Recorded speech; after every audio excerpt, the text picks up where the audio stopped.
Oh, there you are.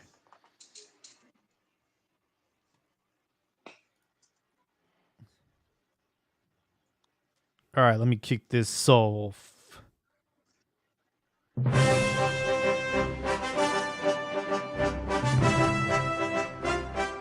Hello, everybody. Welcome back to Cantina MX Football Podcast. I'm your host, Jaime Landeros.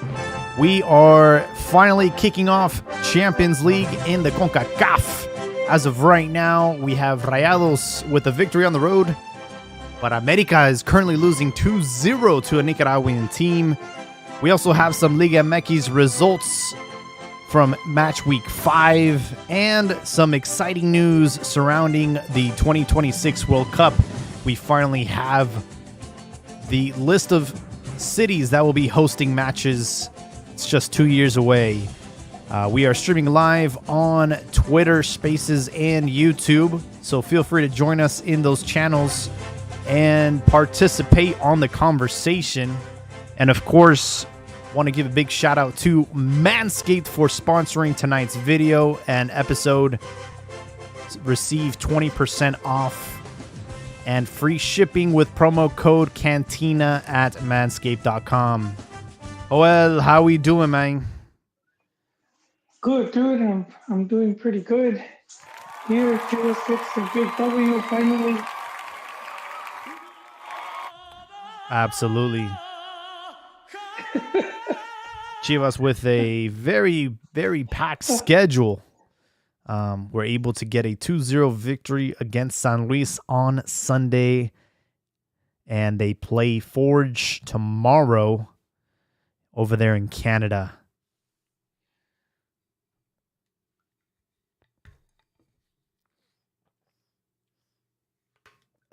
But Joel, how you feeling, man? I'm excited about these World Cup games, man. Now it's all starting to really settle in, and I know it's only 2 years away, but man, it's gonna be in our backyard. Hello? Yeah. Sorry, I keep losing the audio, like Oh man. large chunks. I don't hear what you're saying. Oh snap. All right, if it happens again, I'll just Yeah, if you need start. if you need to hop back off, that's fine. If it happens again, yeah. Yeah, no, so what you said backyard, that's all I got from you.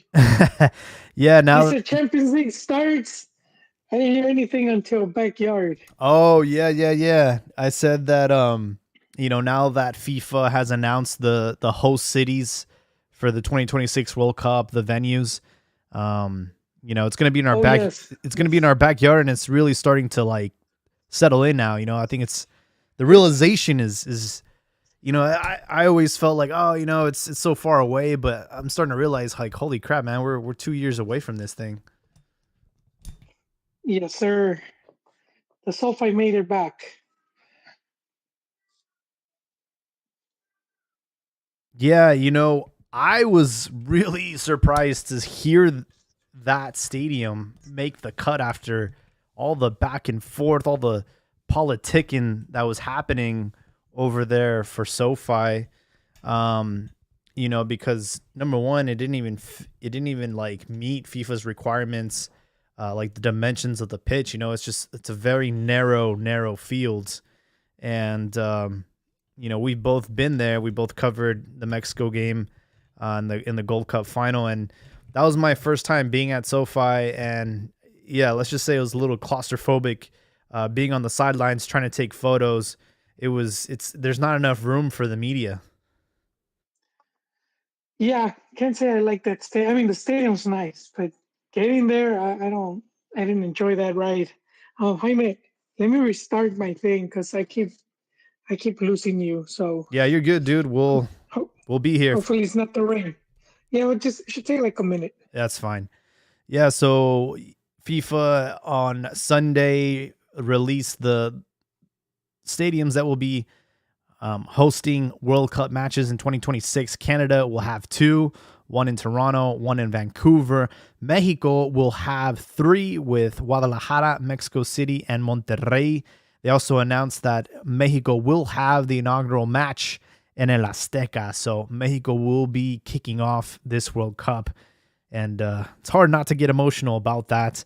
In the U.S., we got you covered. We have Atlanta, Boston, Dallas, Houston. So if you're in Texas, you have no excuse. You have 2 stadiums for the World Cup. New York, well, technically New Jersey, Miami, Los Angeles, Kansas City, Philadelphia, San Francisco Bay Area, and Seattle.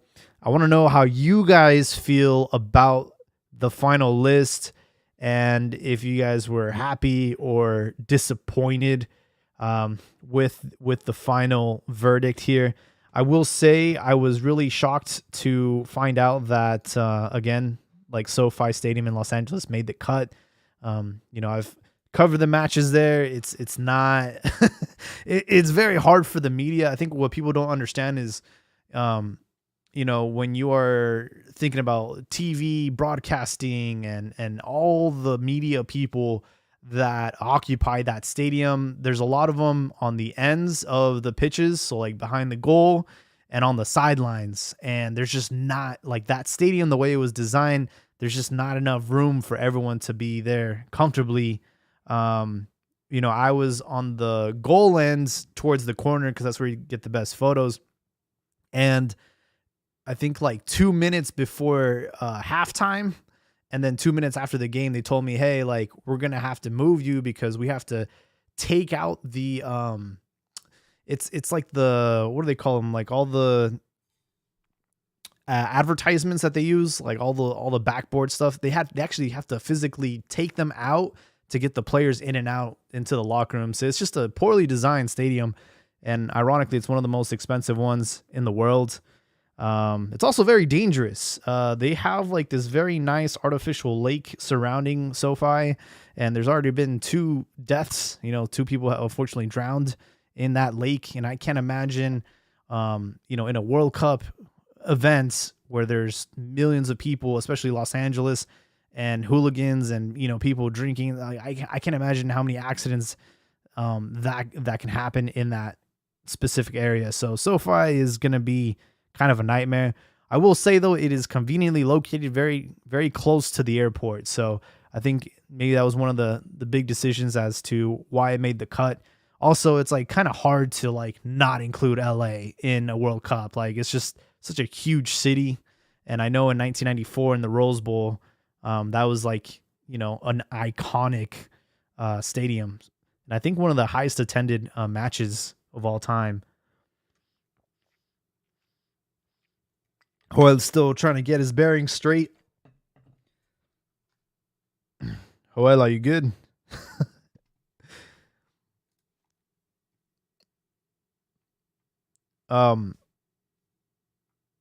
As far as, again, if you're listening, the Copa de Campeones, the Champions League in Concacaf, has kicked off earlier today with Rayados beating Comunicaciones 4-1 on the road. And as of right now, Hello. There you are. As of right now, America is losing. The request button wasn't working. I got you, bro. There's not one thing, it's the other, man. I'm gonna blame the rain. Yeah. It's been a torrential downpour over here. Yeah. You're not in the risk of flooding, are you? No, I'm not. Oh, that's good. I'm not. No, it's not. It's not that bad. Yeah, dude, the Rose Bowl game, and that's a really nice stadium. When you go, as big as it is, you could be up there, and you could still. Your view is the way it's designed. You get a good. You get a good view at the field. Yeah. Yeah. Yeah, I've been there. Yeah, that was twice, and one time I went there as a fan, and it was Manchester United. They played a friendly out there, and yeah, it's weird because it's all benches, right? It's not like there's no assigned seating. It's all just like I don't know because I don't know if they've been. I don't know if they've been like fixing it. You know what I mean? Oh, I see. Yeah, because Because it's been a while. I was really confused. I mean, this was a couple years ago, but I remember like going to like my assigned seat, and it's all just like bleachers, right? So you kind of just have to go on the honor system there. Yeah, with a number, there's like a little number, but Yeah, so some people might take up more space. Um, yeah. FC Gorditos, my, where are you guys at, man? They were on our last I, podcast. I saw I saw what games did I see there? I saw a Necaxa Galaxy game. Oh wow. Um, yeah, I went because they had back when they had Raton Zarate, Hmm. Luis Hernandez, Aguinaga. They had quite the team. The game was like whatever. It was a friendly match. Um, I think the first game might have been the very first Galaxy game. They played the Hmm. New York, New Jersey Metro Stars. So I think that was my first game that I saw there. And then I saw a Mexico match. I think it was a Nike Cup. It was Mex versus US in the final. Mex wins with a free kick. Hmm. I think it was, I can't remember, Garcia. I can't remember the scores, but they win off of a free kick goal. And that was like 97, I believe. Yeah. Joel, like seeing these like final cities making the cut, like, are you surprised by any of them? No. They did announce that the final will be in New Jersey at the MetLife Stadium. Fits 82,000. Yeah. No, I'm not surprised. Azteca's getting the inaugural match, though, right? Yes, sir. That's good. I mean, because You, such a historic stadium not to have, yeah, not to have an important match. It's because it's already hosted two finals. Um, yeah. two to two. Are you bummed out that Well, they're not hosting a third one? no, because we've known this for years. That for Mex to host the World Cup was going to be very difficult, and we're going back. Ah, su puta madre. We're going way back. So FIFA made a list of requirements. They updated the requirements of what you need to do in order to host the World Cup, Hmm. which is in large part why we're seeing now these double and triple. You know Host. what I mean? Yeah, host. Although the US could have done it themselves because they have the infrastructure. So they could have easily just said, we got this. You really think after the World Cup being in Qatar that Mexico couldn't host one by themselves? No, because this goes way before Qatar. I know, but I'm just saying, like, I mean, if Qatar was able to No, they pull it couldn't. off, oh, Well, but Qatar has money, right? So basically, the requirement, one of the, because they have a list of, they have like a lot of requirements that you need to have. hmm, It's not just the stadium; it's also like the city and whatnot.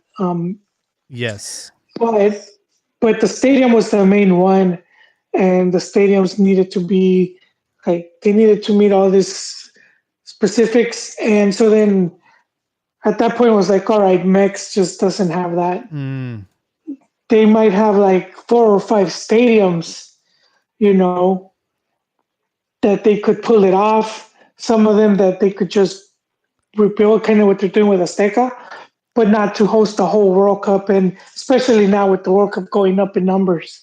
So at that point, we kind of knew like, all right, unless you start seeing more and more stadiums being built, we're not seeing a World Cup.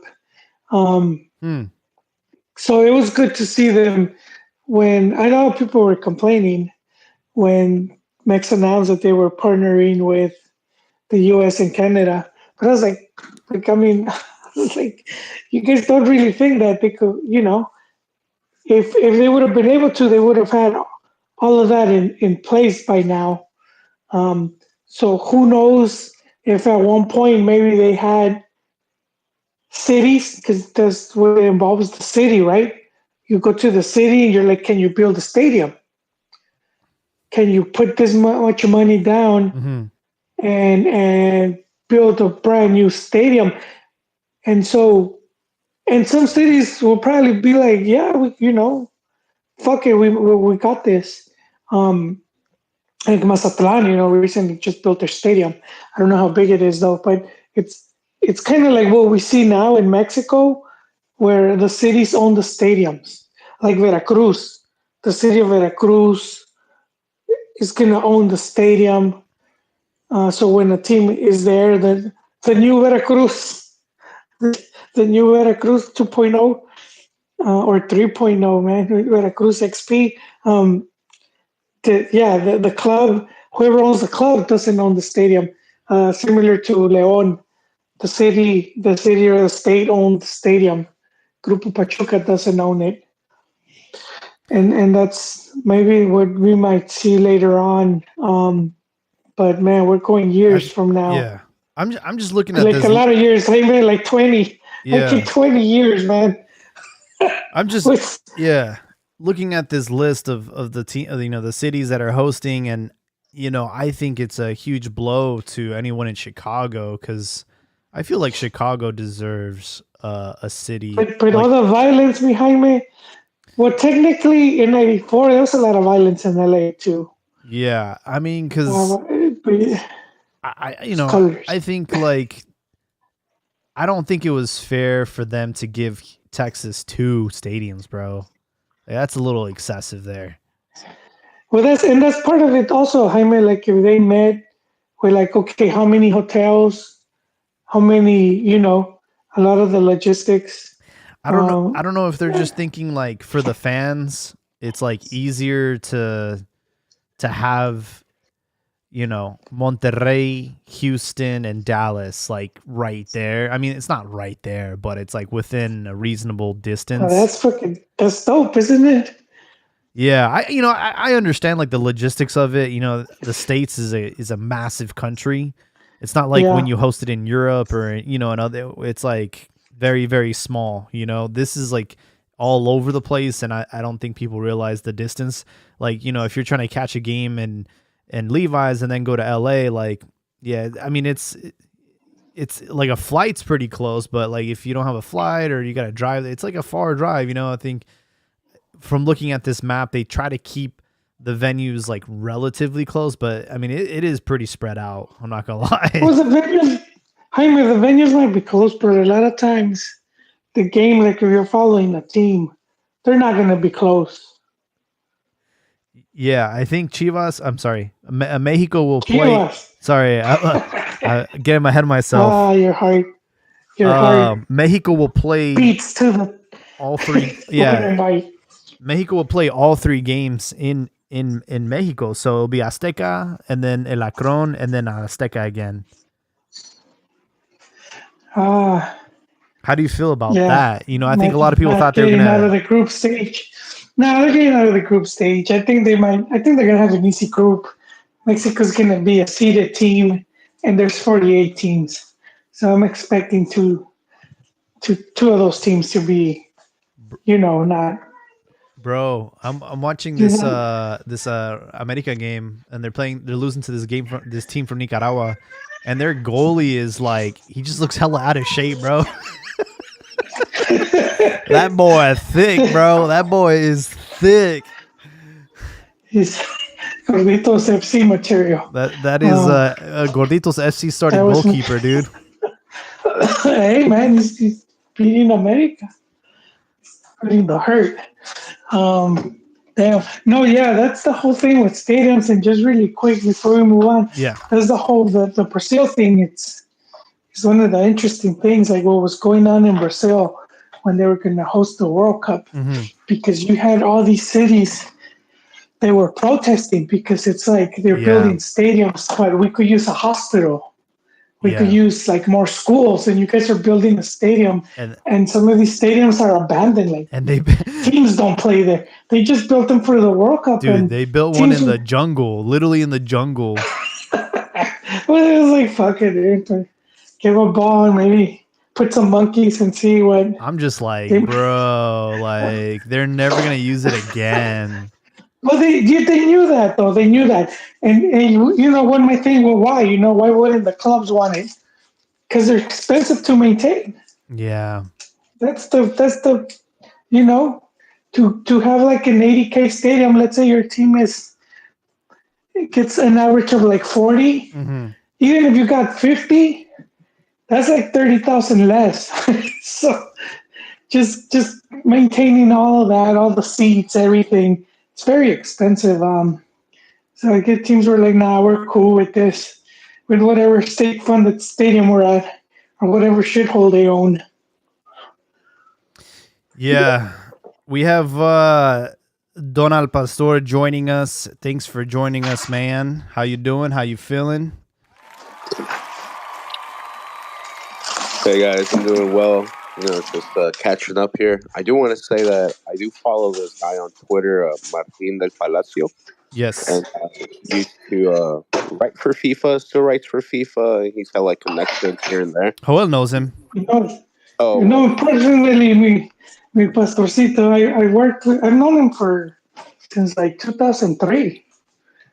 okay. Well, in that case, Joel, you should talk to him more often because he said that the reason Mexico, USA, and Canada got that is because of all the stuff Trump was saying during his campaign about like Mexico sending their worst and all that, and like calling other No, countries shithole countries. And he claims he has a very direct source to the whole thing that says that Mexico pressured like the U.S. to get on board of it due to their like bad relationships at the moment, and it was either nothing that the USA was planning on going it alone. Due Oh to all yeah. that shit, all that political stuff that was going on, that Mexico like hopped on board and like pressed the USA to join about it because the U.S. image was at a low point. Those are his words. Those are his tweets. Since he had a connection to FIFA at some point, I will give some truth to it. Being well, there's always been politics in football, and there's always been for different like because it's like an event and world leaders and whatnot.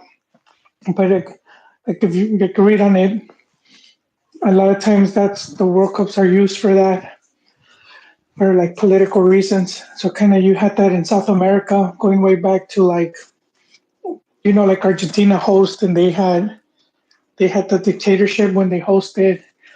Um, Not sure what's going on in Brazil, but you've seen stuff like that happen. Italy when they host, I think Mussolini was there.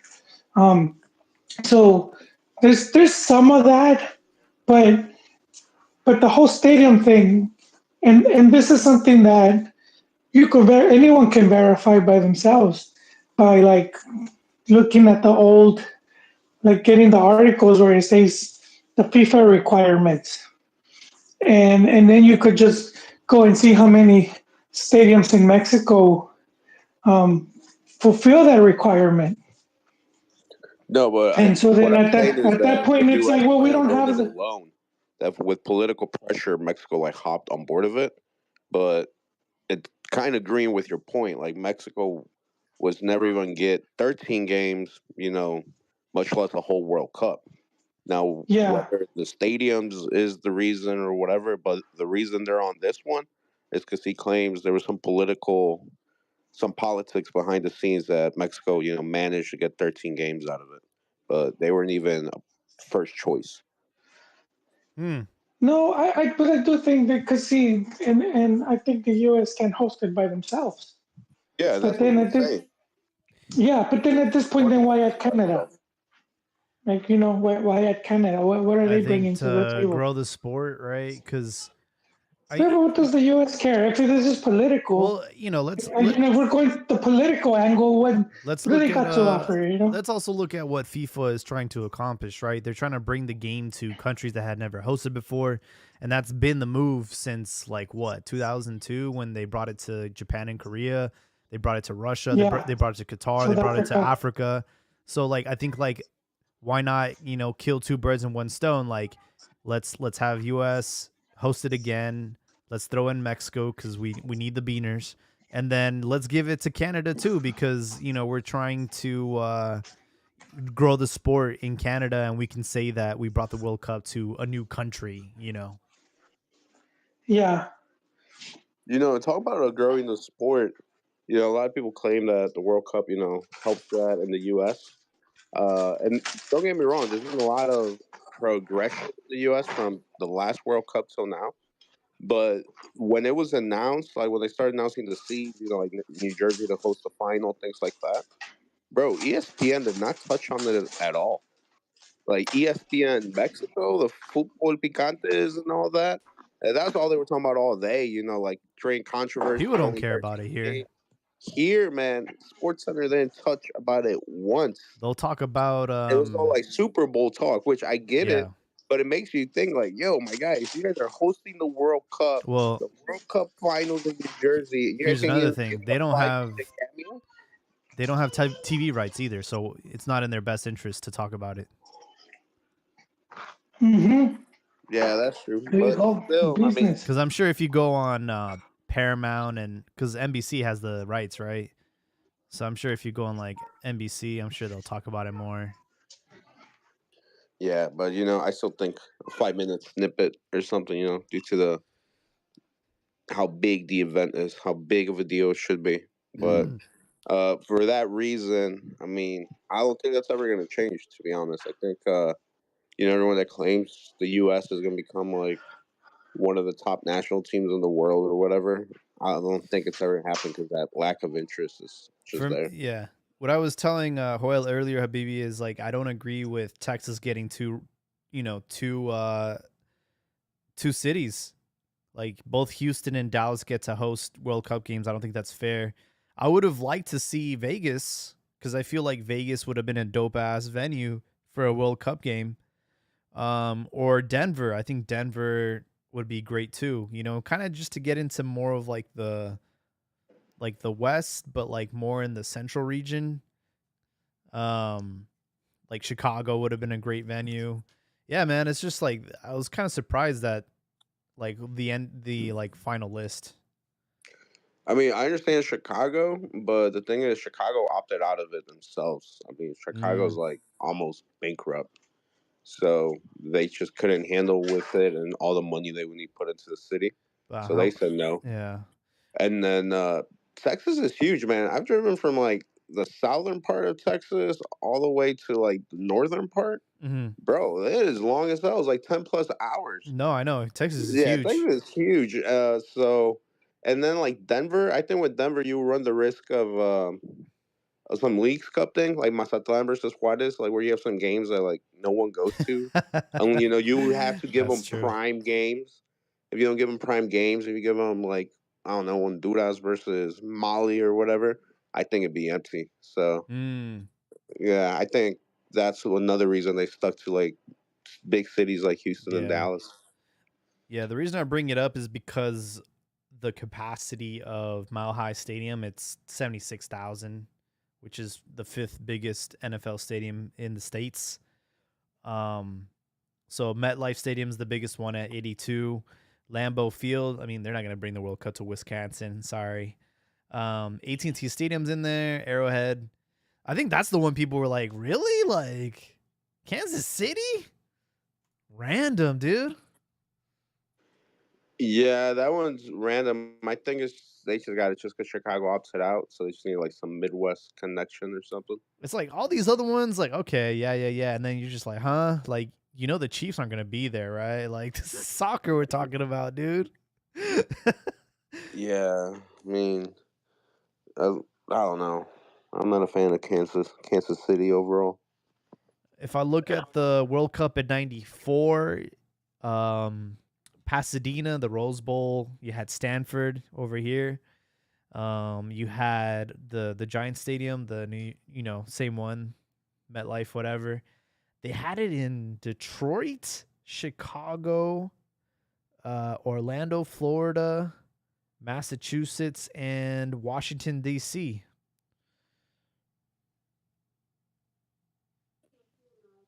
Wow. Yeah, I don't know, man. I'm a big fan of Azteca in the first game. I think they know that one. Yeah, that one's But given huge. the final to New Jersey, like, nah, mames. Like, New Jersey, for real? I did see a tweet, though, that this is going to be the biggest home field advantage Italy's ever going to Yeah, have. I saw that. Italy's not gonna get to the final. Hey, you never know. Never know. We already It's already been written, dog. It's Mexico versus Portugal, according to The Simpsons, and they don't miss. Oh, yeah, you're right. They don't miss. Not financial advice. Someone go put your mortgage payment on Mexico to win the World Cup. Yeah, I think like having it in New York, I don't know. That stadium is Uh, just so big, dude. It's like I've never been there, but it doesn't look like you get like a good view there. yeah, it doesn't look like it's a good view. It's an NFL stadium, and it just looks like there's nothing to do. It just looks like parking lot on parking lot. Mm-hmm. It's like the Arlington Stadium. I mean, at least there's something to do there, but there's a big ass Walmart right next to it also. So it's very American. You literally have guys like drinking on the Walmart parking lot and like walking to the stadium. It's like right next to it. I haven't been to that one yet. But hey, World Cup's coming to the U.S. That's exciting. I know a lot of my Mexican hermanos are going to use that to conquer some European queens. So best of luck to them. Uh-huh. Yes, sir. I thought it was interesting that Mexico is gonna have um 2 games in El Azteca and then one in Guadalajara. Because I don't think like Guadalajara has not had too many opportunities to have Mexico games. And if I remember correctly, like the last time they did have a game there, the attendance wasn't that great. So I don't know. It kind of caught me off guard. I would have thought all 3 games were going to Wait, be. at the Akron? Mm-hmm. I don't even remember Mexico playing there. They've played there like I want to say once or twice when they first got it. I remember when they first when it was brand new. They had a game against Brazil, and I remember Rafa Marquez saying like, "Oh, it's a beautiful stadium, but it's empty." Like criticizing Yeah, like the poor attendance, for the game. yeah, man, yeah. And I don't remember that match. The last match I remember watching was also Mexico Brazil, but it was at the Jalisco back when Ojitos Mesa was coach. I think it was 3-3. Mm. I could be wrong. The Nigri scores. I remember Tano de Nigri scored a goal. So I remember very Oh, little. here we go. Oh wow, they've only had one.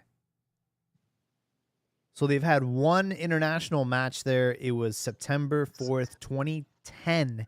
They played and lost against Shit. Ecuador 2-1. Close, close enough, Jaime, with the uniforms.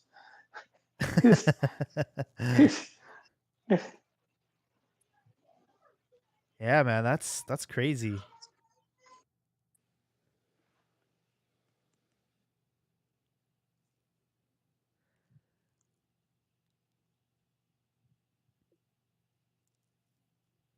One thing I thought was interesting is that for the World Cup, all the stadiums will be renamed because they're not allowed to have corporate sponsors.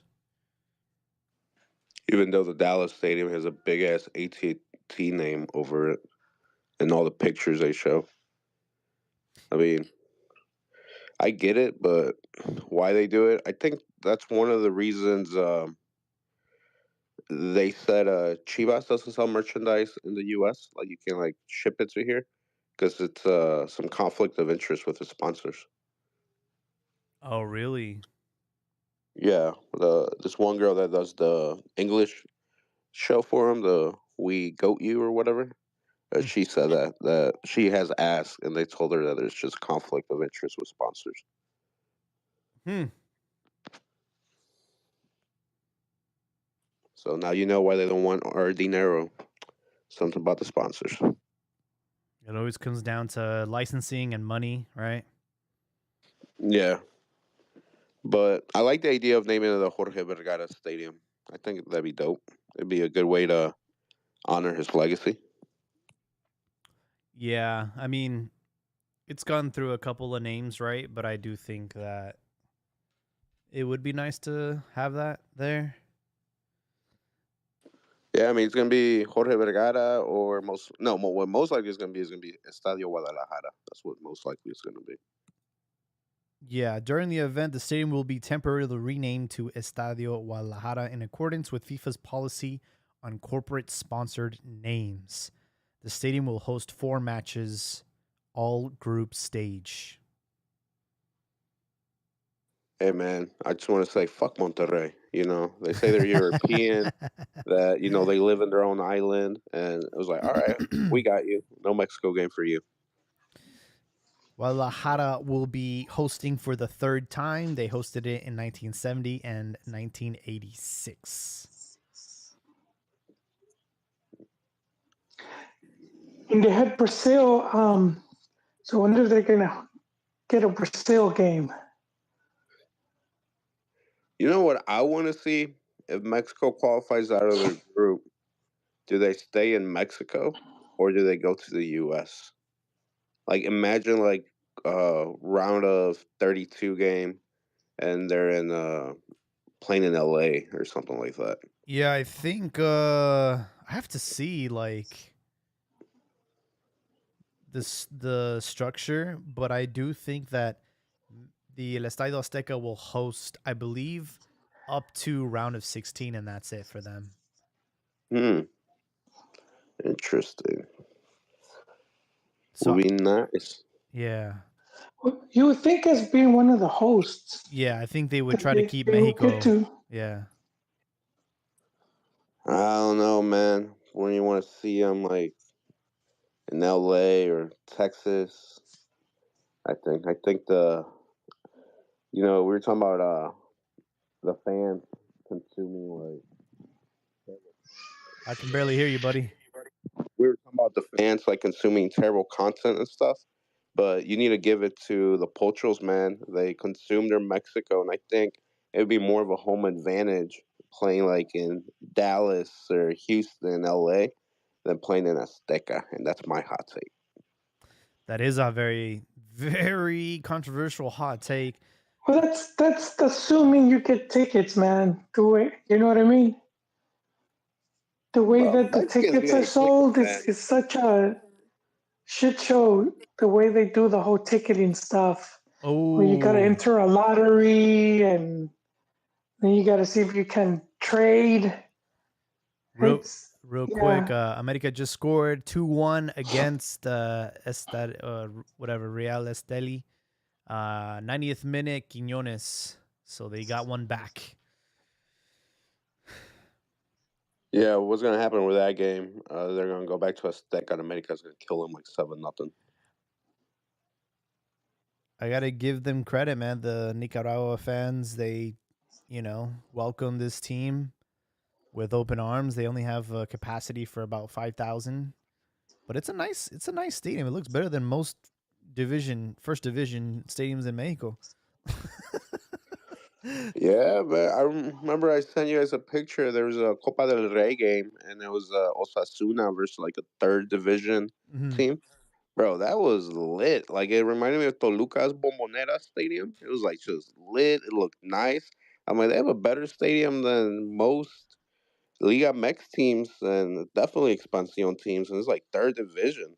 Mhm. There's that's what I love about the game. The culture. It's we're used to consuming like high level content, like Europe and stuff like that. But there's some little countries out there, some little stadiums out there that it looks fun. It looks fun to go to a game there. Yeah, so I'm looking at the bracket here. So in the round of 32, um, Monterrey will host a match and El Azteca will host a match. And then in the round of 16, El Azteca will host another match. And then the quarterfinals and beyond will all take place in the States. And surprisingly, of the quarterfinals, you have um, Boston, LA, Miami, and Kansas City. What? Kansas How did City. Kansas City make it so far? And then Jesus. semifinals will be in Dallas and Atlanta. Third place in Miami. That's where Messi will probably be. And then the final will be in New York. Yeah, that's disappointing, bro. Like, you're really going to give Kansas City a quarterfinal over, like, El Azteca, dude? Well, I mean, they just don't see Mexico making it that far, so they'll take the dollars. But yeah, Kansas City, they're like El Salvador of the host cities. Like, you shouldn't make it that far. You shouldn't make it that far. Like, Boston, cool. LA, obviously. Miami, yeah. But, dude, Kansas for a quarterfinal? Uh, yeah, that's somebody grease somebody's pockets there. I like the Atlanta one. I always want to hate on Atlanta, but then you see that they put in like 70,000 fans for their MLS games. I You know. see that Mexico always plays there. The Copa Mariachi, which is like the biggest Sunday league tournament in America, is always there. Oh, I didn't know that. But yeah, so man, I don't know what it's about Atlanta, the deep south, but they love their football. Yeah, no, I mean, you look at that stadium, bro. That thing is a freaking work of art. It's beautiful. Like, that one deserves to have a semifinal. And I've never been to the one in Dallas. Have you been to the one in Dallas? Is it any good? Oh, no, that one, dude. That thing is massive. It's huge. It's insane how big that stadium is. Mm. I loved it. I went there for a Barcelona Real Madrid game. I couldn't believe how big that stadium is. I Mm. mean, just the bathrooms alone, man. You walk in and there's like 64 urinals, 64 toilets. Oh, It's like wow. Jesus Christ, it's huge. Yeah, that one has a capacity of, let me see, 80, but can be expanded to over 100. Yeah. You imagine Mexico gets to the quarterfinals and they play their game in Kansas City? Oh, Hey, man. Kansas City does have a lot of Mexicans though, but then again, every city does. But I yeah, that'd be disappointing. You think, like, if we were to get stuck in, like, Boston? Mm, yeah, I don't know about that one. Yeah, you would I hope. mean, Mexico's travel, but Yeah. still, who wants to go to Boston for a Mexico game? I think that if Mexico makes it to the quarterfinals, they would be at SoFi Stadium. But I don't know how the bracket works out or whatnot. Yeah. Isn't that where we beat Panama in the Gold Cup final? Was that where that game was at? Hmm. Oh, there we go. We got good luck there already. Better luck there than the Azteca. Hmm. Yeah. Look at us, man. Talking about the World Cup 2 years away and with guaranteed 3 games, and that's it, dude. There's a Copa America too, man. So I think that's also to be excited about. Yeah. Club Yeah. World Cup also. I'm very excited for that. Me I too. think I might be more excited for that than Copa America just because there's 32 club teams now. I want to see like Chivas go up against Real Madrid, get spanked 4-0. Like, I think you have to consider though is like in 2 years some of those players that might not even be at those clubs anymore. who? Chiquete Orozco? No, I mean just like the Madrids of the world, the Barcelonas, like players leave. Like I don't know if you had hopes of seeing maybe like a Messi Ronaldo thing. Like they're probably not going to be. I mean, who knows? Maybe they No. will, but probably not. Hey, they will. No, I want to see my guy Endrick, man. That's the guy I'm excited about. Yeah, yeah. Cafu came out and he said that Endrick is Brazil's biggest hope right now to become like their biggest legend. That's a lot of pressure. Those are big words from Cafu. Wait, So he said what? he's the biggest hope right now to become their biggest player. Oh, like of all time? I don't know if that's what he meant or it's just Oh meant of this man. generation, but man, there's a lot of hype around this kid, man. He's 17. Have you seen how he's built? He reminds me like a young Giovanni Dos Santos when he was at Barca, fucking tree trunk quads. Like, I don't know. I'm excited for him. I'm telling you, Real Esteli's goalkeeper, bro, that dude's fat as fuck. And America ended up losing 2-1 to Real Esteli just seconds ago. He's gonna go chug some Modelo's after it. Shit's crazy, dog. Can't believe they won. Where's Ricardo? Okay, I wanted to speak up a bit on this. What you mentioned earlier, Habibi, about Martin talking about. Well, he's saying that someone in FIFA told him that that Canada and Mex were included in the World Cup because of like he says the image of the U.S. was in a low point because of Trump, and I'm gonna call BS on that. I don't think it was at a unless you just watch lefty sites. I don't like to get political on this, but yeah, I don't buy it. Hey, he's your friend, man, not mine. He is, but that's not his news. He's passing it along. He's saying someone in FIFA told him that. I mean, just because someone said it doesn't mean it's true. Do you know what I mean? And it's like, okay, if this ain't FMF pressure, if there's any pressure from FMF, it wouldn't be over Trump. They give a shit about him. It would be more along the lines of we're doing things for the region, like no longer competing in South America, and we're doing Leagues Cup, and we're so many things that are being done that Mex is doing. So at that point is like, hey man, throw us a crumb of World Cup over this way, since Mex doesn't have to do none of that. They don't have to, participate in non-Concacaf events. And even for Concacaf, they could pressure for the events not to be so like one-sided, right? But they've gone along and agreed. So I wouldn't put it like on that. Especially if you see how the voting is done. When you see how the voting is done to bring in the World Cup, and by this point, you could say the U.S. had FIFA by the nuts because you had FIFA Gate happening, and the FIFA Gate came through here through the U.S. and you uncovered all that corruption. So, like, if you're FIFA and you're gonna throw it on Trump, that's like, nah, my guy, you guys got caught with the hand on the honeypot with all this corruption shit going on, and do you know what I mean?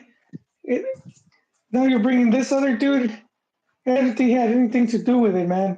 You would think he was out there talking shit about soccer, saying it's the worst sport and whatever. Honestly, nothing to do with him. Guy wasn't even going to be around. Like there's no guarantee that he's even going to be there, by 2026. So no, I don't.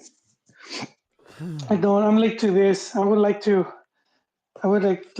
go in there and give my 2 cents, but this is from like you 2-3 days ago. You write him a letter, you email him, let him know he's. No, I said the thing is not him. It's his boy at FIFA that said it.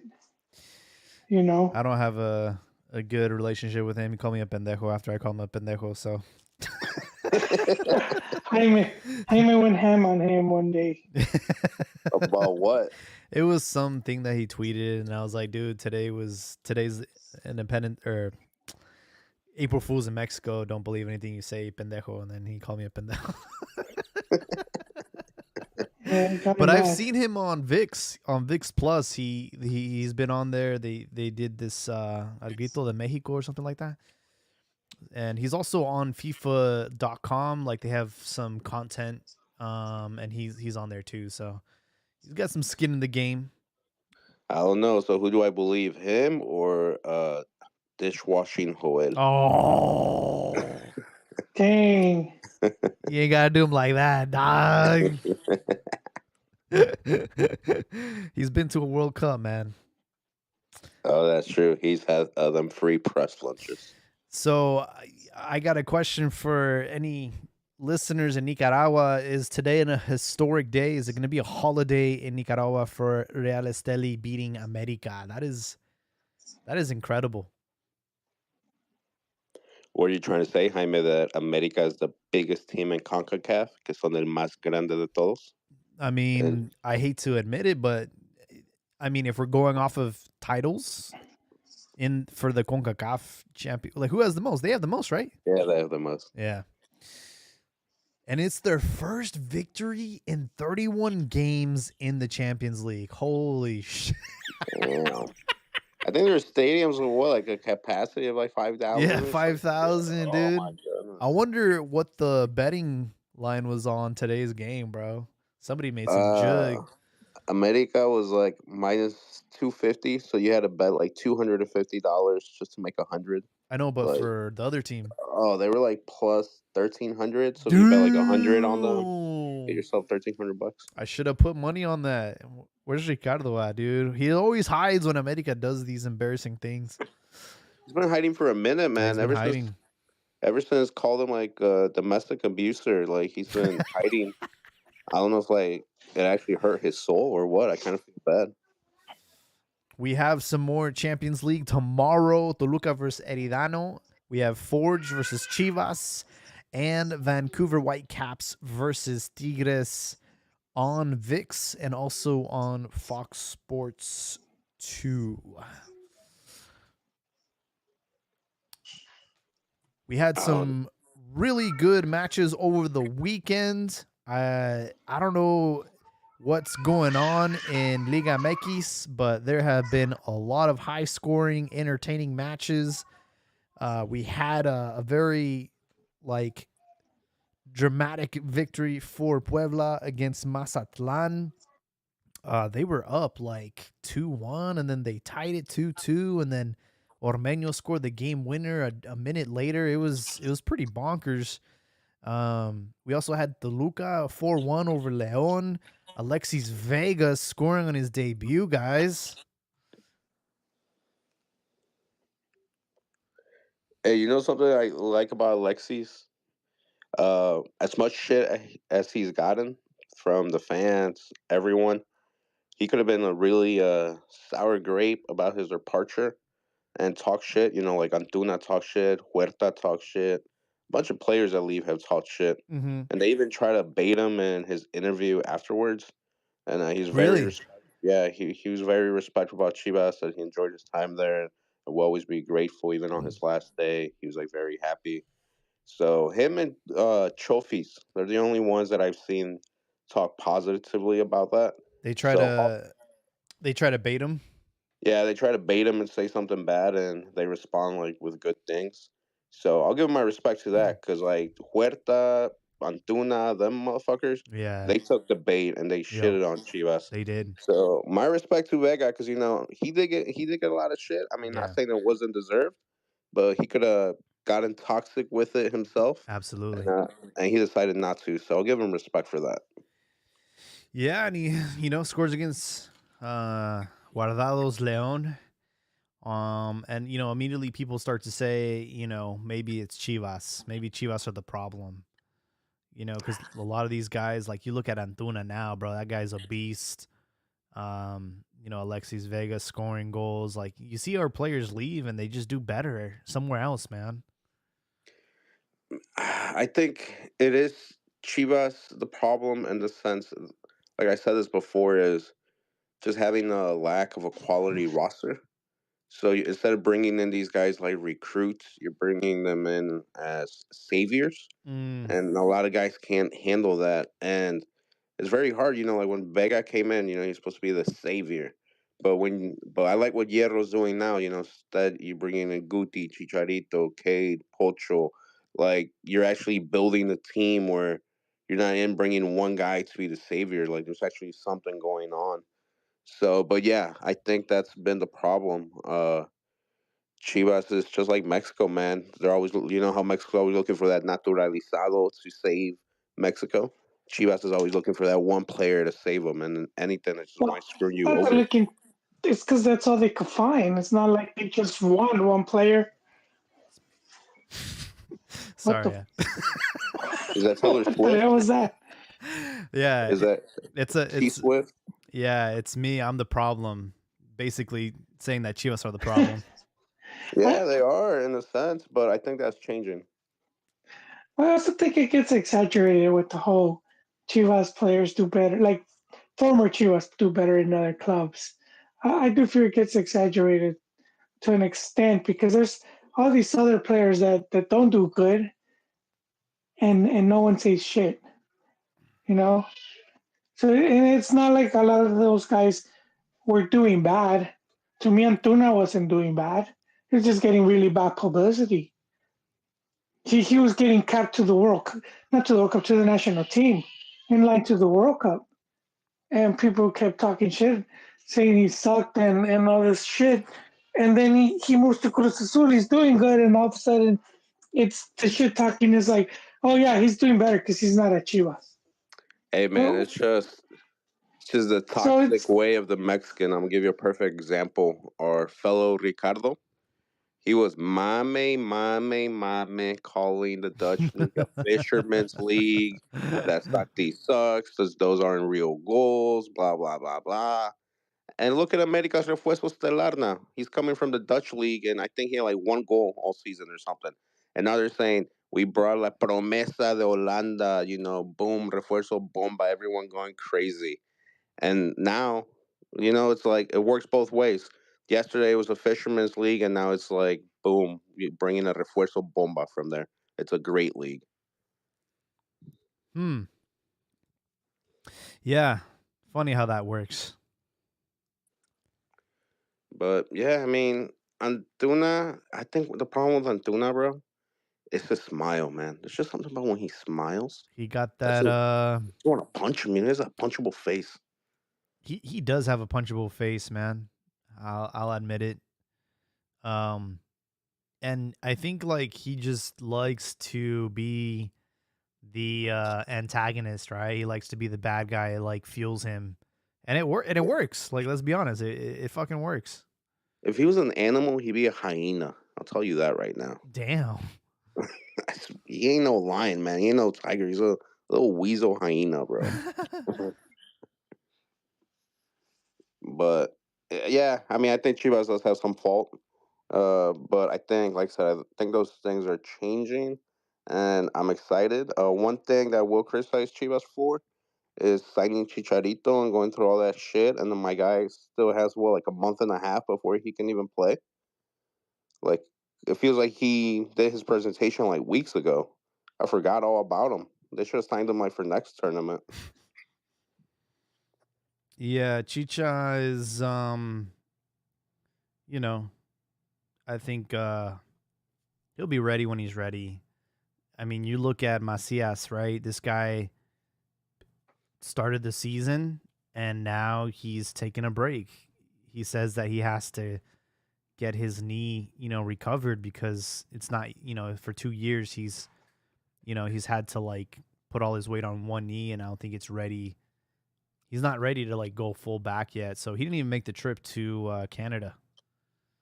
Hey, speaking of my CS, I had a very long shower today, and I had a shower thought. Oh yeah. What happens if Chicharito gets hurt like how Macias did, like at practice and like Oh, don't even say that, dude. No, I'm just saying. No, I'm just saying. Like, do you think like he stays under contract? If he does, I mean, for all the hate that Amaury gets, my respect on taking this on because that's high risk. Like if he's paying him like millions of dollars and like I'm with sure the there's a clause in there, dude. yes, there you but go, how you Jaime. think he would have accepted it? I don't think Yes, Chicharito would have I accepted it. think there's a yes. clause, not necessarily that he will get like released or whatever, but I think like he'll get like either reduced wages or what, I don't know. Yeah, I exactly. don't think he would have Dude, accepted it, man. it's not like he had a bunch of clubs It's like lined his up last trying to take contract. him. I don't know. It's his last contract. I feel like he could have gotten something out of MLS or even Saudi. When? Who? What I don't team? No think he team would have wanted taken him. it, man. Which team? No one was bidding for him. I don't know. He's just seen as damaged goods. He's like, I don't know. Expensive damaged goods. I like the guy, but we have to be serious about this. Women with 5 He's baby daddies and Cartucho trying to get quemado. That's one, how he's seen should have right found a now. team. All right.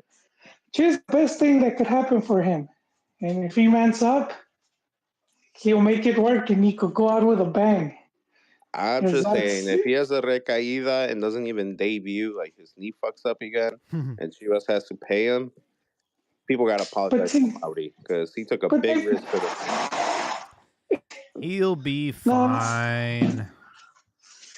I think that's the reason why he's not playing, because we've seen the videos that he's been posting on social media. Like, this guy's ready to go. Like, he's not like on crutches or anything. He's training and he's shooting the ball and he's running. But I think that they just want to prevent him re-injuring that again, so they're just riding it out for now. And I'm with that. You know, I'm totally okay with it for now. But Jaime, I agree with you completely. That I'm pretty sure there are clauses. She's not going to keep paying him $2-3 million a year just to sit at home. No, there's for sure some clauses in there. You know, they must have said. And I mean, he probably will still get money if he gets injured, but it could be like, all right, if you get injured during the match, give you this much. If you're injured during training because you know you're busted up, you can't even, you're that damaged, then they'll probably give him some money, just not the same amount. They'll send him to the kids' parties.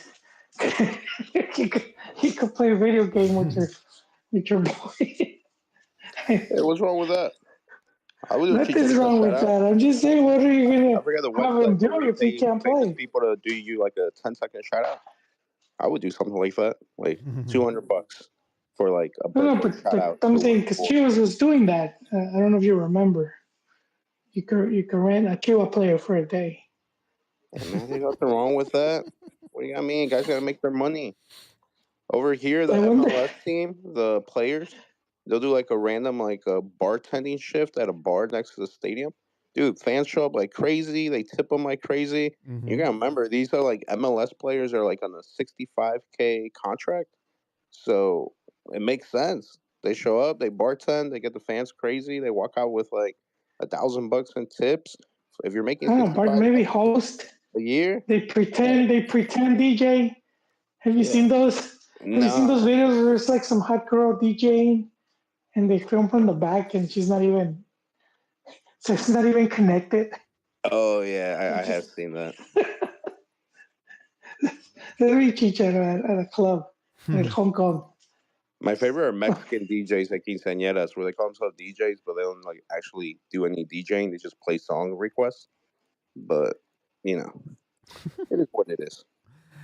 Man. So we had some results over the weekend, like I mentioned, with Toluca winning a lot of goals. Cruz Azul actually won as well.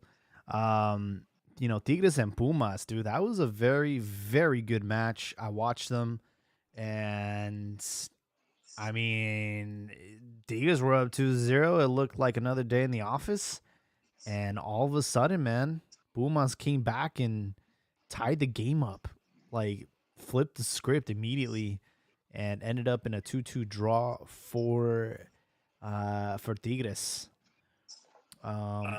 Pachuca got a victory over Tijuana 3-2, and Chivas on the road beats San Luis 2-0.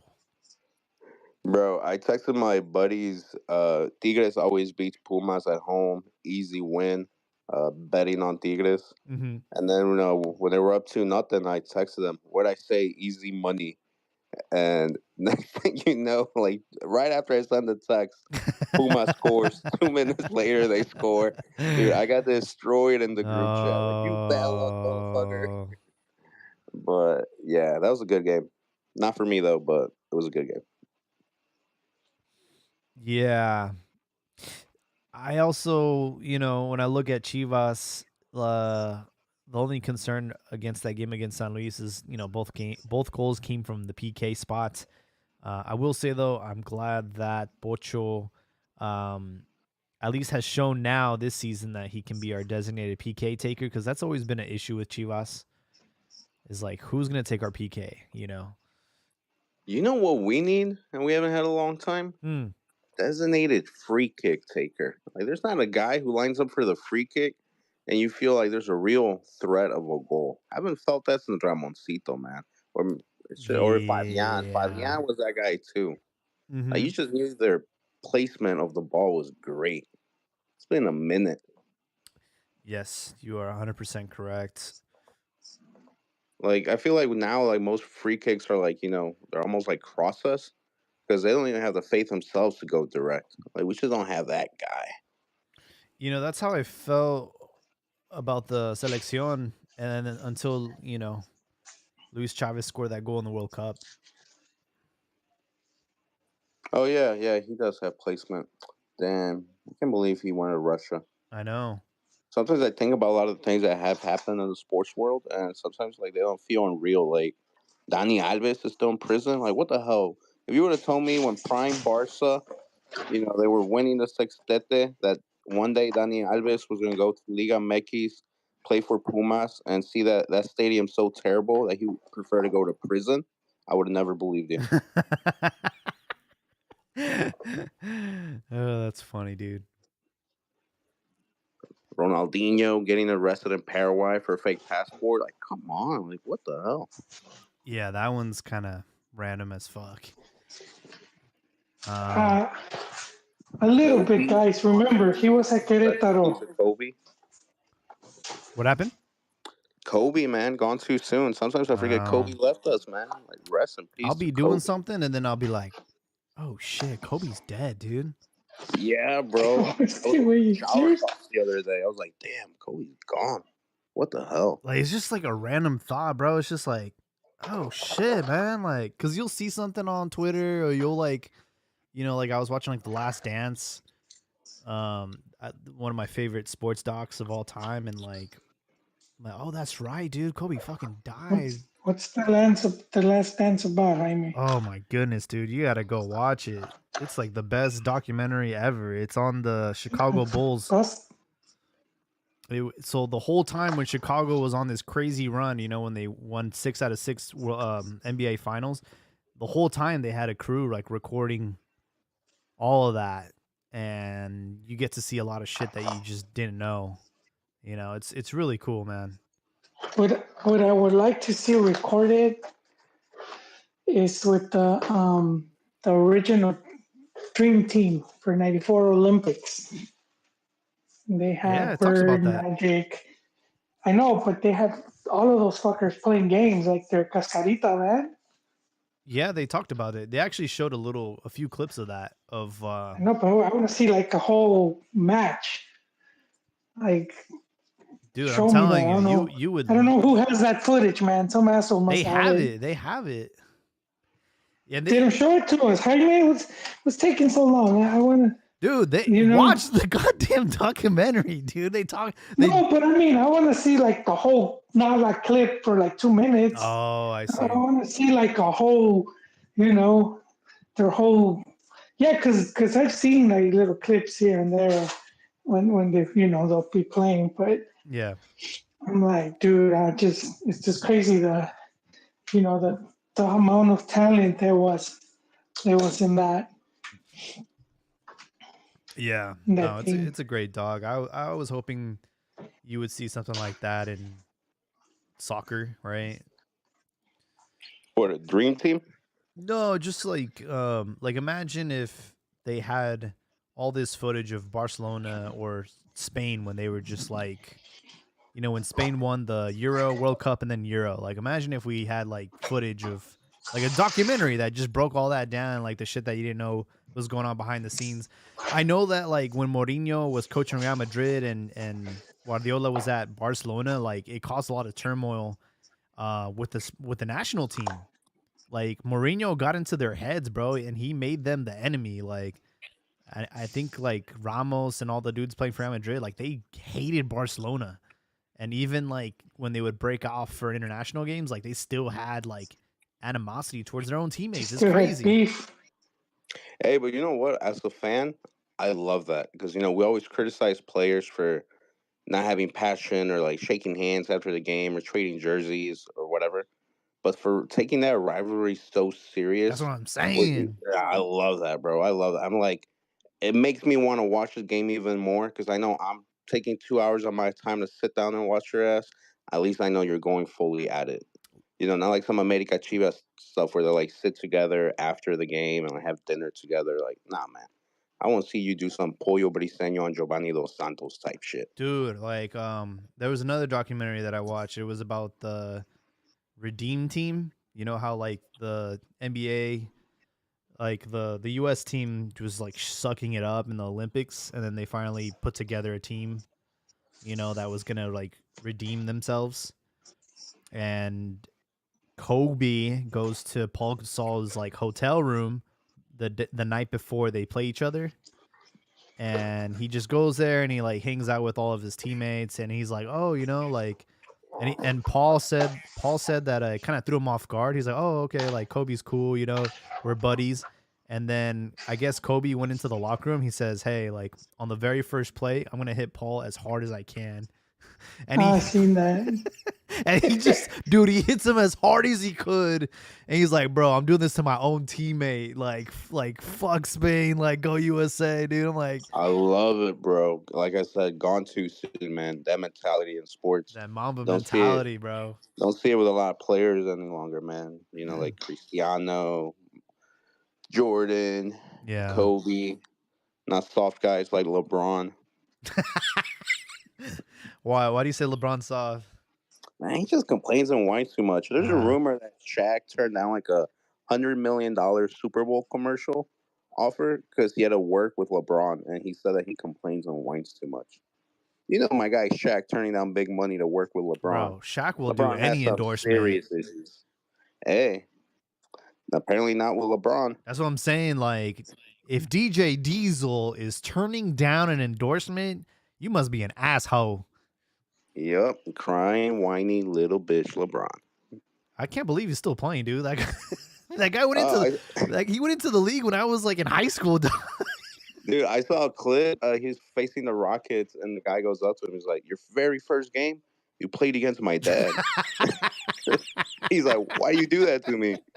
I was like, "Damn, he has been in the game forever."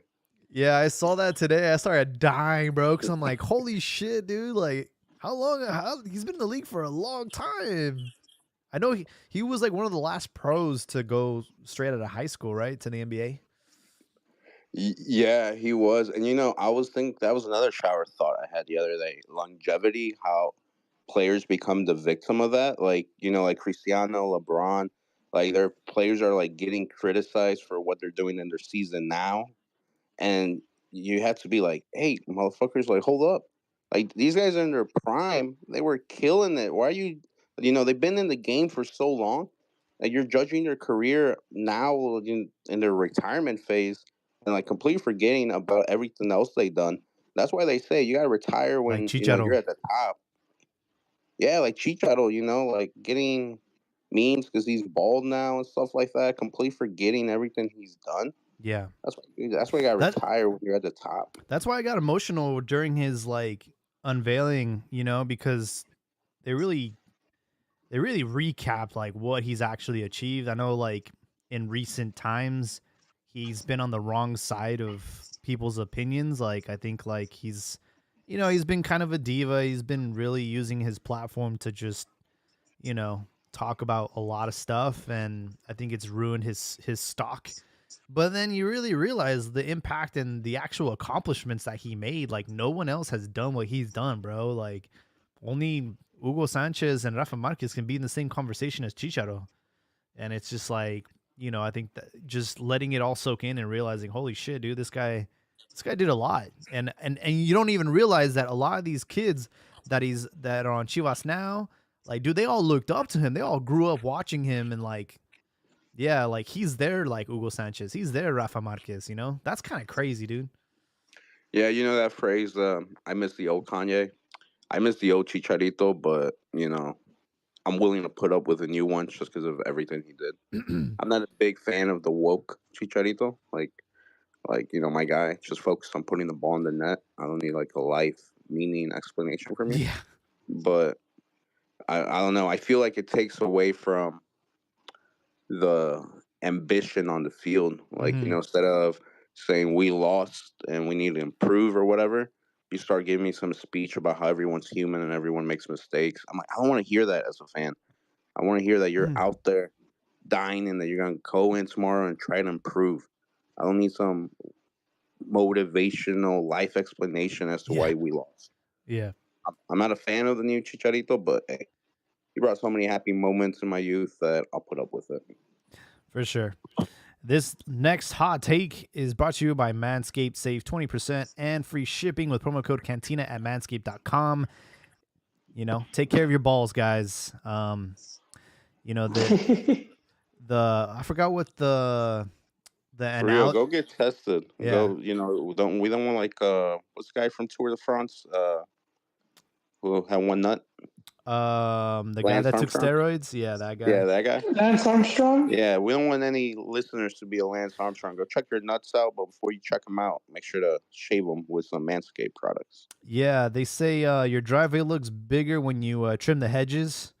So yeah, man, it's a win-win. We got Valentine's Day coming up. That could be a gift. It's a gift for you and it's a gift for your significant other, because when you got that shit trimmed, it looks good, and then your girl's gonna be happy. Um, Traditional values, I love it. Sex is the gift. but Don't I wanted to go on record, especially now that Pichichi is listening, because I have been the last episode I talked mad shit about Mateo Chavez and the terrible game he had, and he took out Diva for I don't know how long. Like, this guy was in the hospital.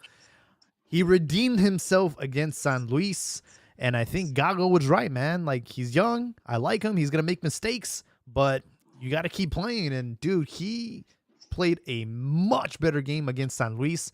And I've been watching this dude Vitinho. Like, this guy is he's a legitimate threat. He scores a lot of goals for San Luis, and that dude was neutralized. Mateo had him in his back pocket the whole game. So I gotta eat crow here and say, you know what? I overreacted. I think Mateo is gonna be a solid guy for Chivas, and I hope he has a successful career. yo, where's my flowers? Before the tournament started, I said keep an eye on Mateo Chavez, man. I literally said that. Really? Yeah, it's on record. I said one of the things I'm looking forward to this tournament is Mateo Chavez. I think he can do work. He has potential. Yeah, man. He played a much better game. I guess we just hope that he stays consistent. That's one of the many traits of Mexican players, is the inconsistency. I think that's the one thing that they're consistent in, is being inconsistent. So I hope that he breaks the mold there. And I guess I think it helped him having his dad there too. I don't know, man. Like, he hasn't been able to cross the You don't think ball. so? He hasn't been able to like cross the ball like effectively. Like, you would think someone like the son of Tilon Chavez would have more like No, technical. but to bounce back from having this awful game, Oh yeah, for sure. and then but I mean, it helps when you have someone very close to you that, Has been in your shoes. Yeah. yeah, has been there before and can, just help pick you up. Um, Hey, 'Cause a lot of times it could backfire, but usually it's when like if you like if your dad was like really famous, or like a really good player, because then you're being compared to that to some really high standard. hey, how I was talking about players I have left on the bad note. Chicote Calderon. He was talking like shit on social media, like with Was hidden he? messages. Saying like how this jersey looks a lot better on him and like blah blah blah. And then the fans, America fans, were hyping him up because I think he had an assist with his first game as a starter. So it was a whole like it's not here, it's Chivas. So one, glad Mateo Chavez is playing that position instead of him. But if you go to Chivas's post when they beat San Luis, their caption was "Esta playera no es para cualquiera," and they were taking a dig at Chicote in America. Wow, dude, did he really? He really said that? Wow. Yeah, on his Instagram, bro. He uploaded a picture of him in the jersey, and he's like, "Me queda muy bien esta playera, o me queda mejor." Some bullshit like that, bro. But Wow, dude.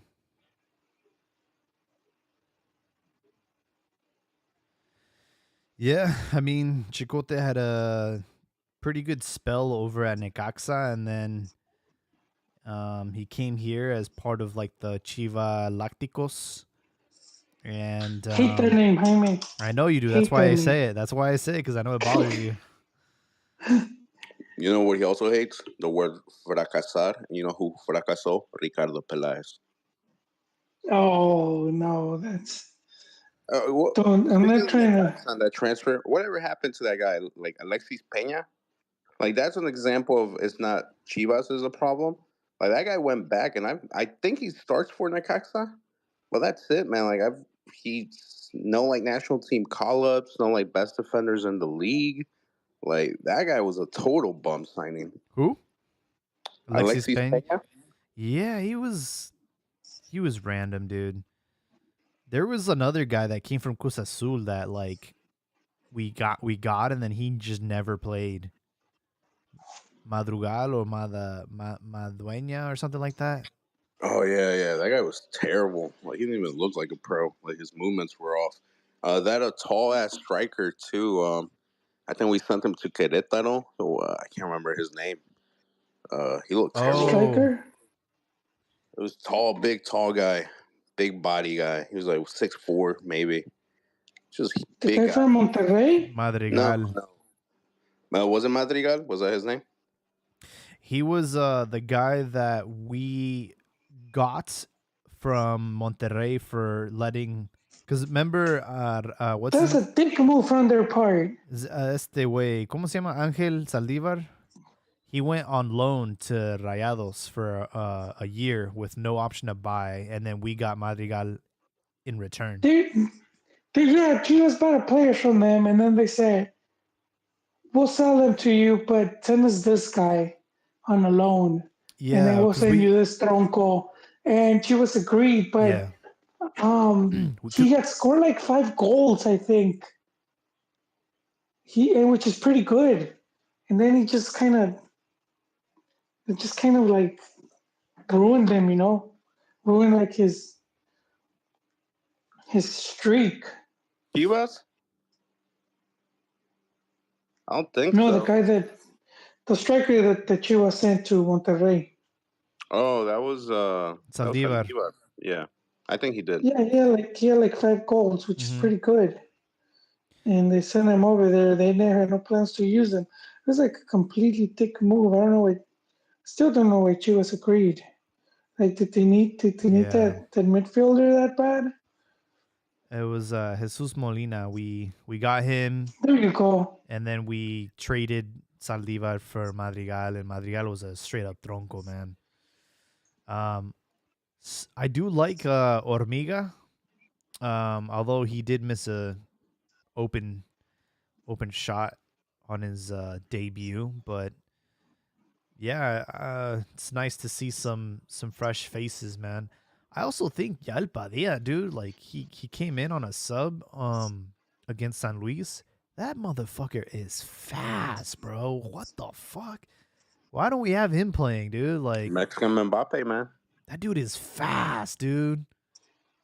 I'm like, we need that guy. Like, we need that guy starting. I know he started last season and then he kind of just fell off, but you know, Speaking of that, Hormiga miss. I saw the video where like they go back into the locker room and he bumps into Chicharito, and Chicharito's like, "Oh, la tenías que haber cruzado más." He's like, "I know, blah blah blah blah."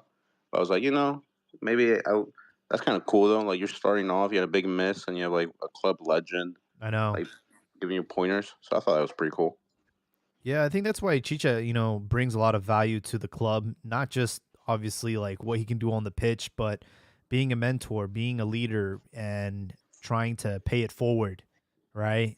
And I think that's one of the main reasons that they brought him back because they know the impact he's going to make in and outside of on the pitch, and of course the jersey sales.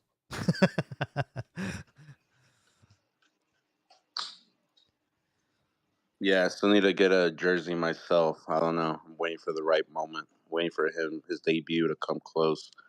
But I don't know. I'm sure like if you're a Canterano and you know everything he achieved in Europe and like he's playing with you, I'm sure some of them might be a little bit starstruck. Yeah. So looking into match week 6, we have a makeup match tomorrow for Pachuca and Leon. So they play tomorrow at 7. Again, we have Chivas, Tigres, and Toluca playing tomorrow in the Champions Cup. And then on the weekend, Chivas will play Juarez at home. So they're finally home from the road. They play Juarez. And yeah, should be an easy victory for them, but we'll see. We'll see how it goes. Man, dude, like I love Liga MX, but the fact he has to play like Juarez, Querétaro, Mazatlan, like man, I just hate those weekends, man. It's like even if you win, it's like but it's Juarez, it's Mazatlan, and if you lose, it's worse. That. Here's another hot take. I wouldn't mind Liga MX and MLS merging if both leagues got to drop their dead weight. And instead of playing like Juarez, Mazatlan, Querétaro, you play like LAFC or some shit like So that. you But that's eventually what the cup's gonna be. you're talking about forming an alliance, a super league. I knew he would come around, Jaime. Eventually. Just think of the logistics, though. That'd be a nightmare. I don't know, man. But it's America. And that's like what you expect a European to say, like, oh, the logistics, because those guys fly 30 minutes, and they're like over 3 countries. But I think American players are used to it, so I don't know. It's not that bad. Like, how are we gonna say the logistics? But we want Libertadores back and have guys flying all the way to like Bolivia, La Paz, or some shit like that. Because that has prestige. And you're actually playing against legitimate opposition. With MLS, they're pretty much at your level. So I don't Not know. always, Jaime. Not every Libertadores game I was know not all of them. Like prestige. A there's lot of them were just but the cup itself is more prestigious. I don't know. You're gonna tell me like the players they were excited about prestige having to fly to like Lima, Peru, or La Paz, Bolivia? Hey, No way. don't shit on Peru, bro. Peru's I'm not shitting on Ormeño's grounds, man. I'm just saying, like, who wants to fly to Lima, Peru, or La Paz, Bolivia to play a bro, game? we got one of the world wonders over there. We got Machu Picchu. Exactly. Great for cultural, not great for playing a game. Like, if I was a pro and you're like, hey, man, you got to fly to La Paz, I'll be like, oh my God, really? Like, I guess Sao Paulo, like, that's prestige. Oh, speaking of Sao Paulo, they're getting an NFL game. The Eagles play their first game there. You're Look at the NFL. lying, really? No, I'm not. NFL week 1, Philadelphia Eagles open in Sao Paulo. Their opponent to That be is random. defined. It is random, man. NFL, man. They're spreading their presence. Does Brazil know they're doing this? Because I mean, do they even watch the NFL? Do they even know what's going on over there? I don't know. I expected maybe like NBA to happen. I didn't expect NFL, but yeah, they're gonna play Sao Paulo, the Eagles. It's already confirmed. That is so random. I would have never thought the NFL would expand to Brazil. Yep. So there you go. Logistics. If they're willing to play a game in Brazil, why can't Chivas and LAFC play a game in the league? Not a Leagues Cup. Just join the leagues at this point. I don't know We how I got feel an about that. American playing for Chivas. It's obviously the next step. I think we got Leagues Cup, and that's enough of that. You wouldn't want to drop Querétaro, Mazatlan, and all those teams and pick up like LAFC. I guess since Nah, you might. man, that's what they're for, so we can step over them. I don't know. Nobody As wants to Joel watch would that. say, you need the slump busters, you need the Gordy Guaps to make you feel better after you strike out with the, you're on a dry spell, you hit him up, dude. I think Joel is more of a hits up La Manuela type, but I'll go along Damn. with it. Hey, man, there's nothing like better than self love. Don't take it the wrong way. Yeah, no, I think these small clubs, I see what you mean. You're more into you become more of an elitist there, Habibi. Too much Champions League. Too much, what's that Real Madrid president? Too much Florentino, man. Florentino He got Perez. to you. He You know got what? to you. You are But right.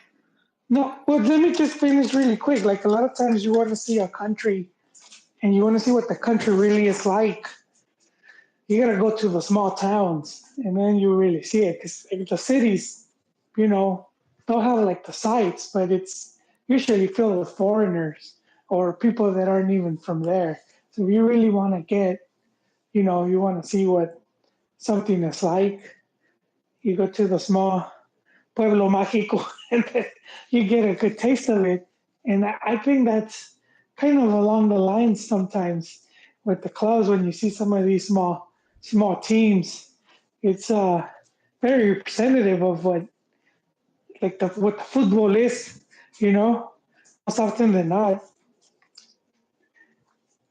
I agree and I disagree with that. I agree with that for national teams. I think national teams you should have the opportunity to, smaller countries play bigger countries. Like look at Jordan. Jordan in the Asian Cup, they eliminated South Korea today, and I think Jordan hadn't won an elimination game ever like in their history, and they knock out favorites who win it all, South Korea. So when it comes to countries, I'm all for it. When it comes to clubs, I think you should get the highest level of entertainment, and because at the end of the day, that's what sports are. They're entertainment. Like it was nice watching this Nicaraguan team beat America and all that. It's nice for them. It's nice as a neutral fan. But if I was an America fan, I don't want to be playing those teams, man. Give me the big dogs.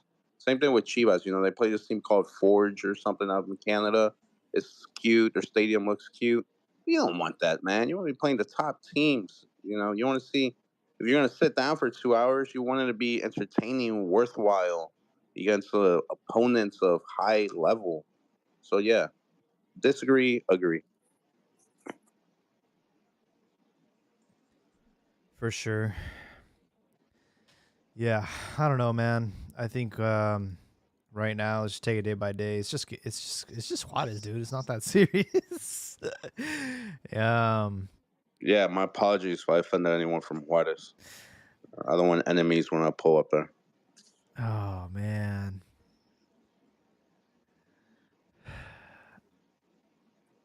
But once again, fuck Monterrey too. Monterrey.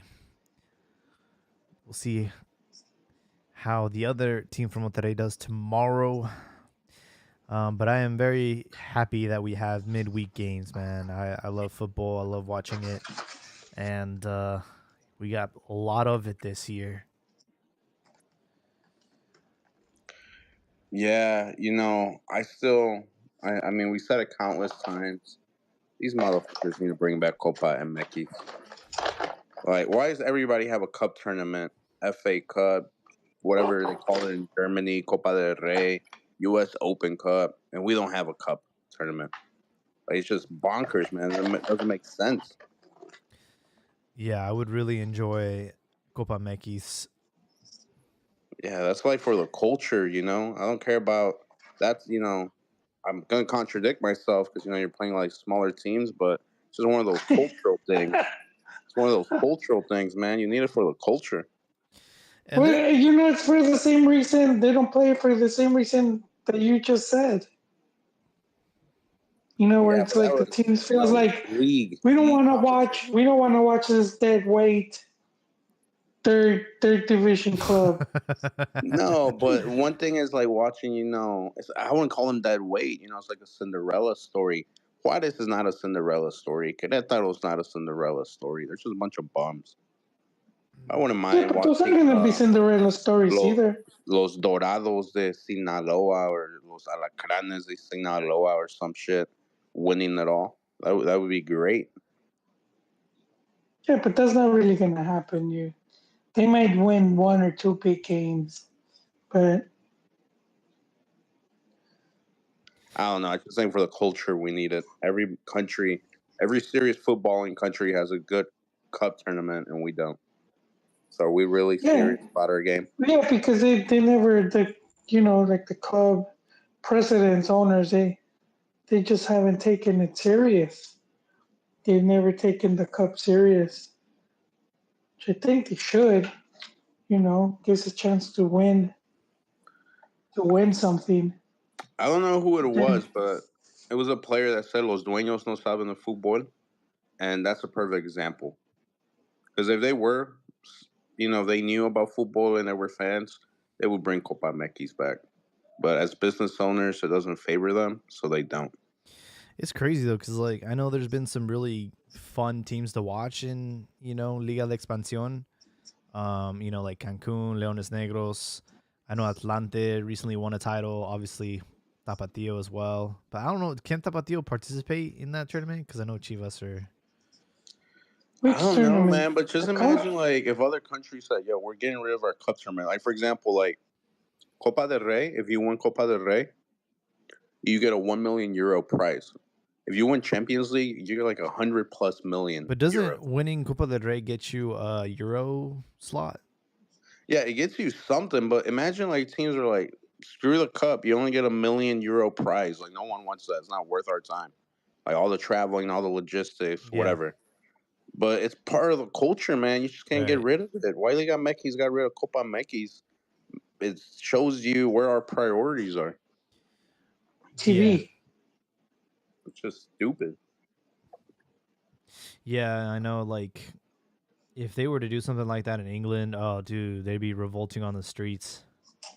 Hell yeah. They wouldn't do it because they know the people go crazy. I think Mexicans, we say we love soccer. But if we really did, we were revolted already about a bunch of things that happened soccer wise. Oh yeah, I think we love the idea completely agree. of being grandes or being a soccer country. We love the idea, but I don't think we actually are. Give me an example.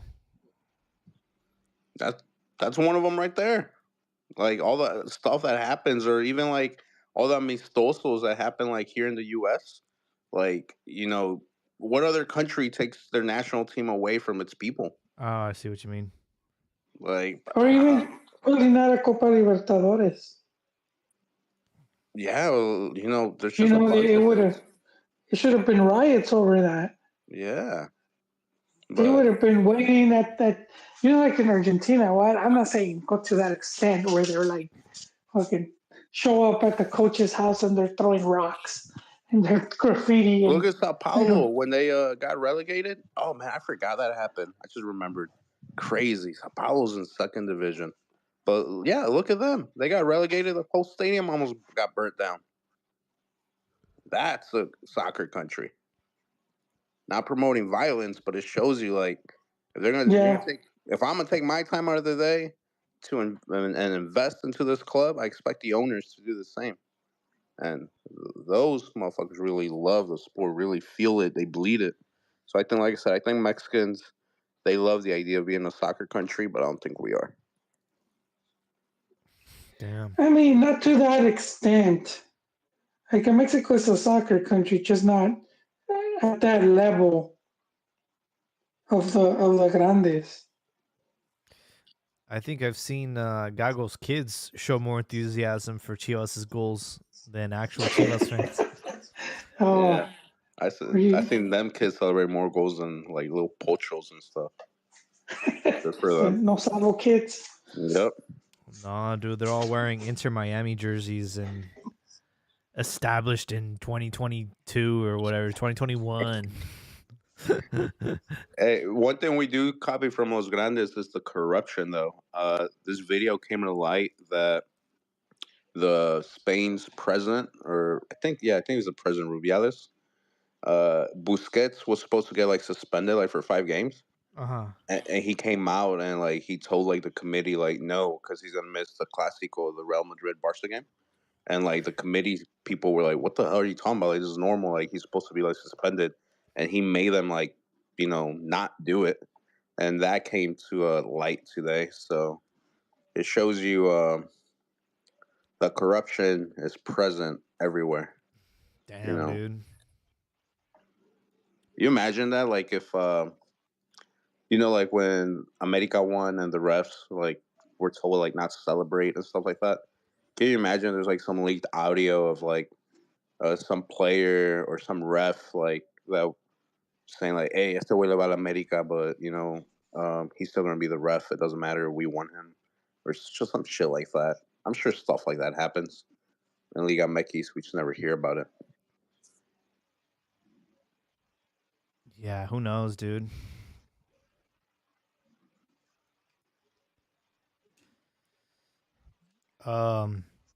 Yeah, that's pretty much all I had on the docket today. We'll have some more stuff to talk about, obviously, as the week progresses. But again, excited about Chivas' debut tomorrow in Canada.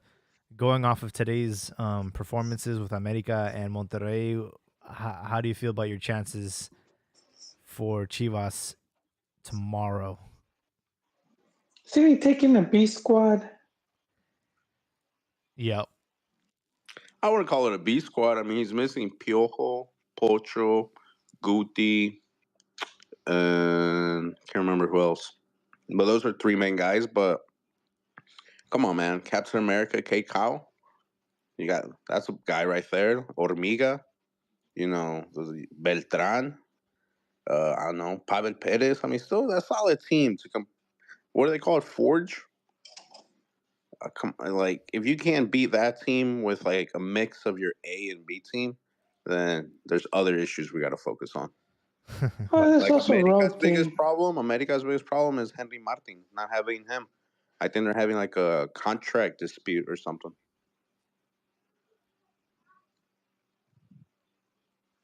But I like our chances. I think we'll win. I think we'll win by more than 2 goals. We are. What does USA say? El equipo de todos. We are el equipo de todos. We have Argentinos at the helm. We have Captain America as our striker. We're unstoppable, baby. Somos el sueño americano. Yeah.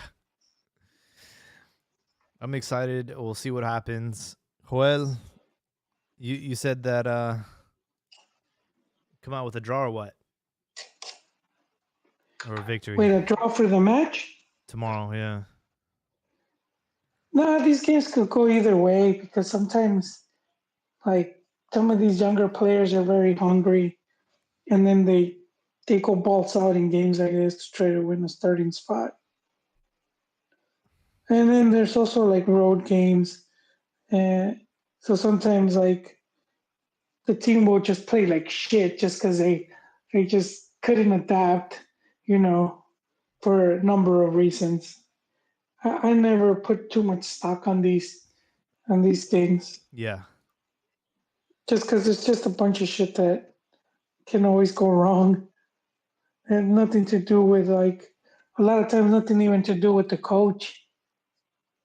It's what was that?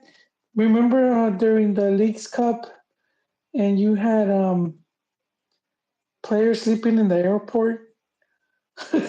Yeah, I think it was I forgot what team it was, but yeah, their flights got like canceled or something, and yeah, they had to stay in. I think it was Leon actually. They had to stay in the airport. It was sad.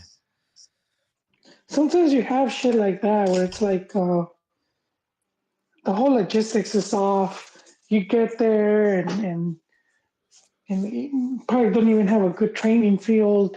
Just so many things that can affect, Mm-hmm. even the cancha. A lot of times, even the type of cancha it is. Who was that guy?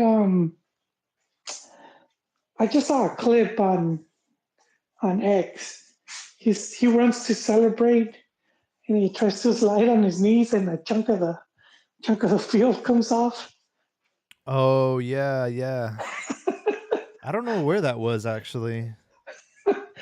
I mean, but there's just shit like that, you know. That's why and I got onto this because I got offered a job a long time ago, and I'm gonna bring it back to Habibi. It's actually Martin, but I didn't want it.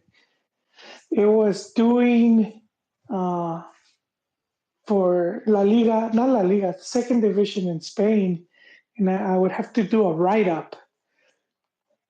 And basically, what you would do would be like you would put like a bunch of info of like it'll be a match, this team versus this team in this stadium, and then you will put okay, this team when they come here, they haven't won in like 10 years, and you just put all this info that the people that bet it was for a betting place, and and you look at that to if you want more info when placing the bet. And I was like, I remember seeing all that shit, like, cause he was telling me what I would have to do, and then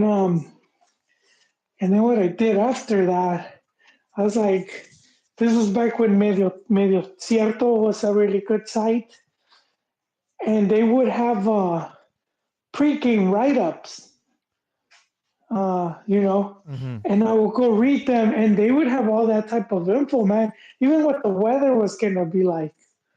Um, and I got really good at doing predictions just from studying all that shit. Like um, but yeah, yes, I'm saying like a lot of times we don't take into account all these little things that end up affecting way more than we think they should. So I don't trip if they don't have a good outing. Hmm. I don't know, man. I just looked at their roster. Not impressed. Their first game is not till April 13th. So Chivas is in mid-season form. I think Yeah, Chivas is but gonna spank. true, true. But I mean, for them, Chivas is like you know, it's like a big match for them. Mm. Like they're playing a historic team, so for those guys, it's like, Are you saying that Chivas is not a grande, only a histórico? wait, what? Are you I'm saying saying that? for the Canadian players playing Chivas, it's one of the well-known teams. Hmm. I don't know. I also looked at their league standings. Obviously, they haven't played any games yet, but I noticed that there's a team called Atletico, and I was like, that sounds very Spanish for a Canadian team. And Atletico Madrid has a team over there. So I despise Atletico Madrid, but look at them. They have a team in Liga MX and they have a team in the Canadian Premier League as well. They're A couple definitely, Euro teams have done that. Man City. Yeah, Man City and the Red Bulls, right? Um, yeah, Red Bulls. a couple Red Bulls all over. Red Bulls Nessa. We need I that. know that'd be fucking sick. Let me take a look at the clubs here. So they have how many clubs do they have? In their league, like 8 or 9. A lot of games at the Tim Hortons field. Come on. How are you going to lose to somebody that plays at the Tim Hortons field? Canadian Premier League.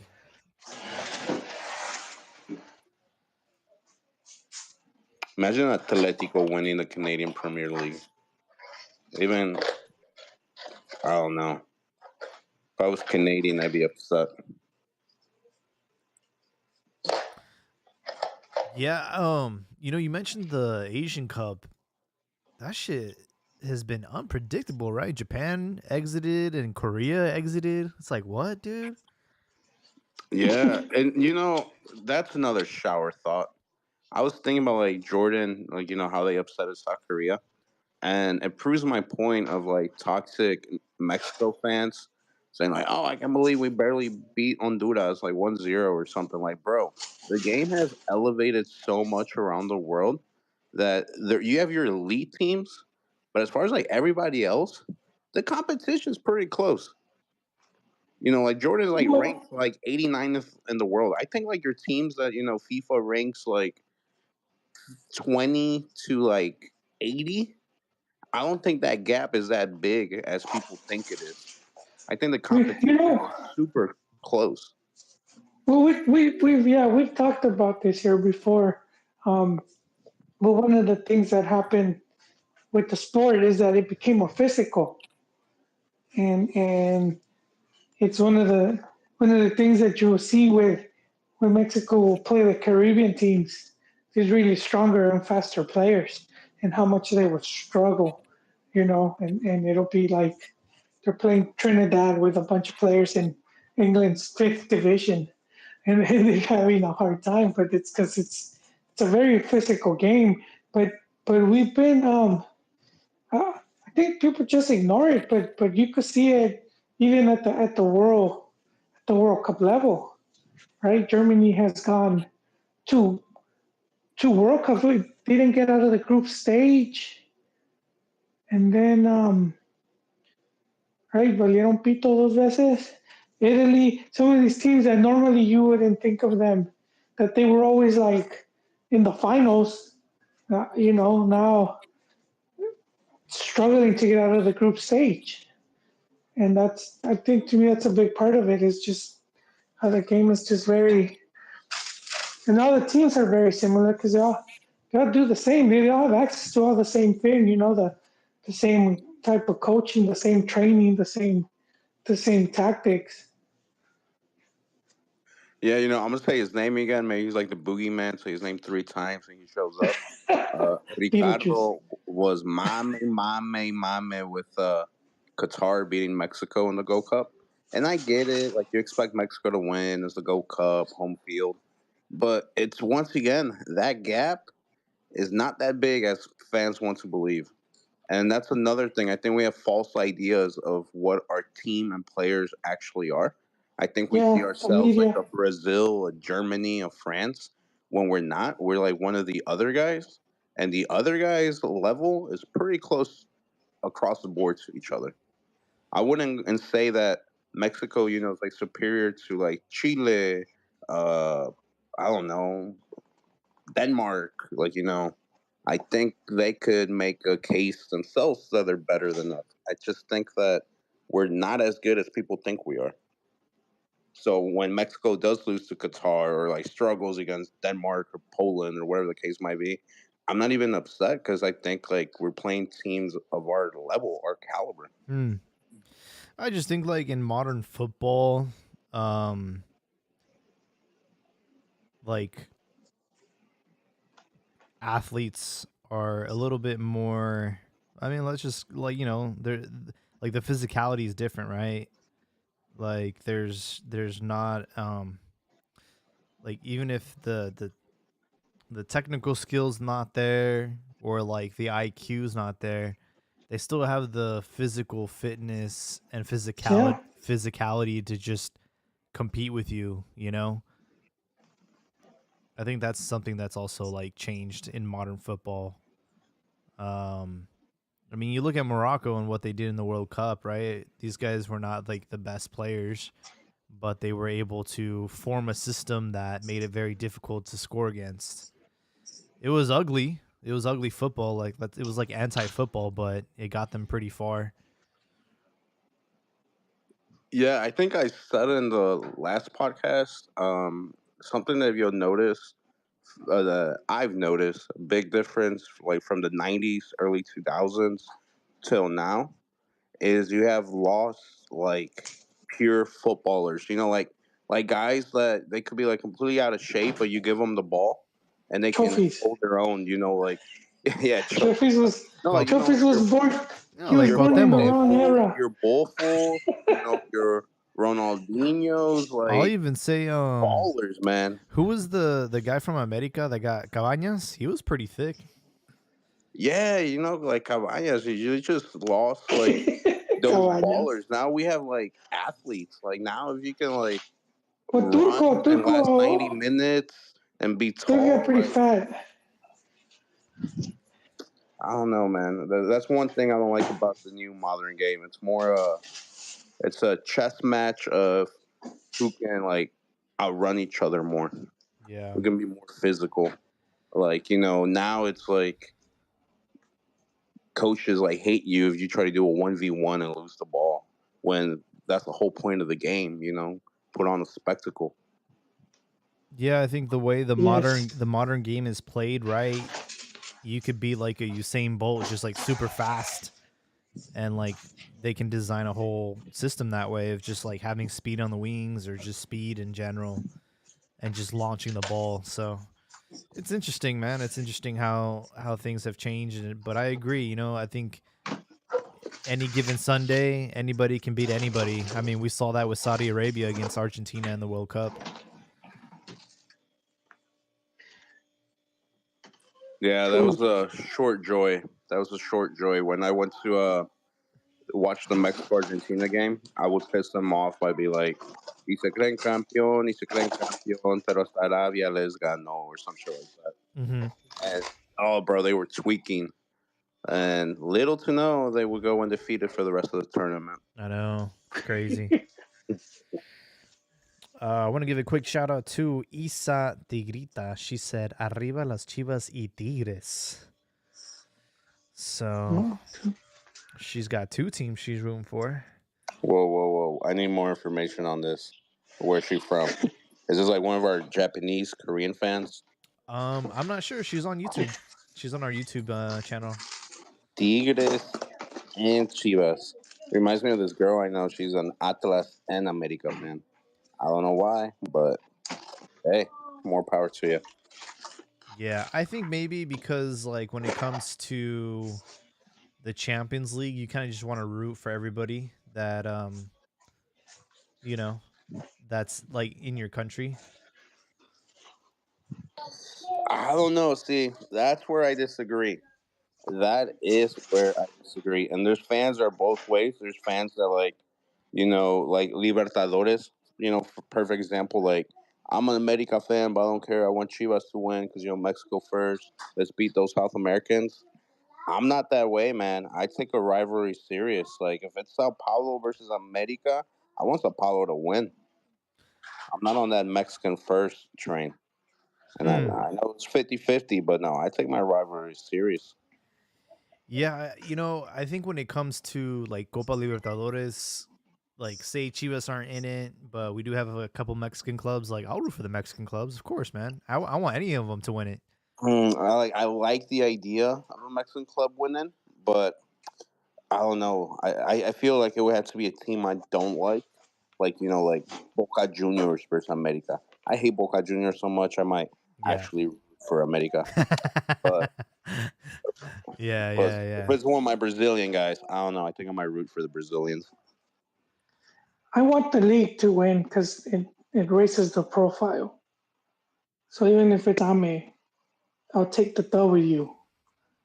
Because the Yeah, more W's there, the less the other teams can talk shit. I don't know, or maybe it's just that way with European ball because like if Madrid's out, I don't want Barca to win, but I do agree with that in Leagues Cup. I can't stand MLS fans, man. I'm so xenophobic. We had a question come in from one of our listeners, and he asked, "How many games does a top Liga MX play in a season?"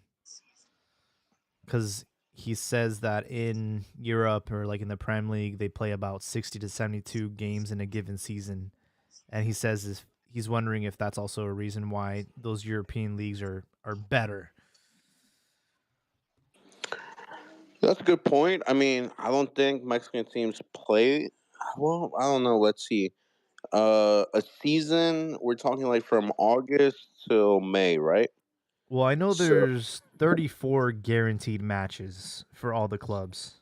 Yeah, so from August to May, you have your 34 matches.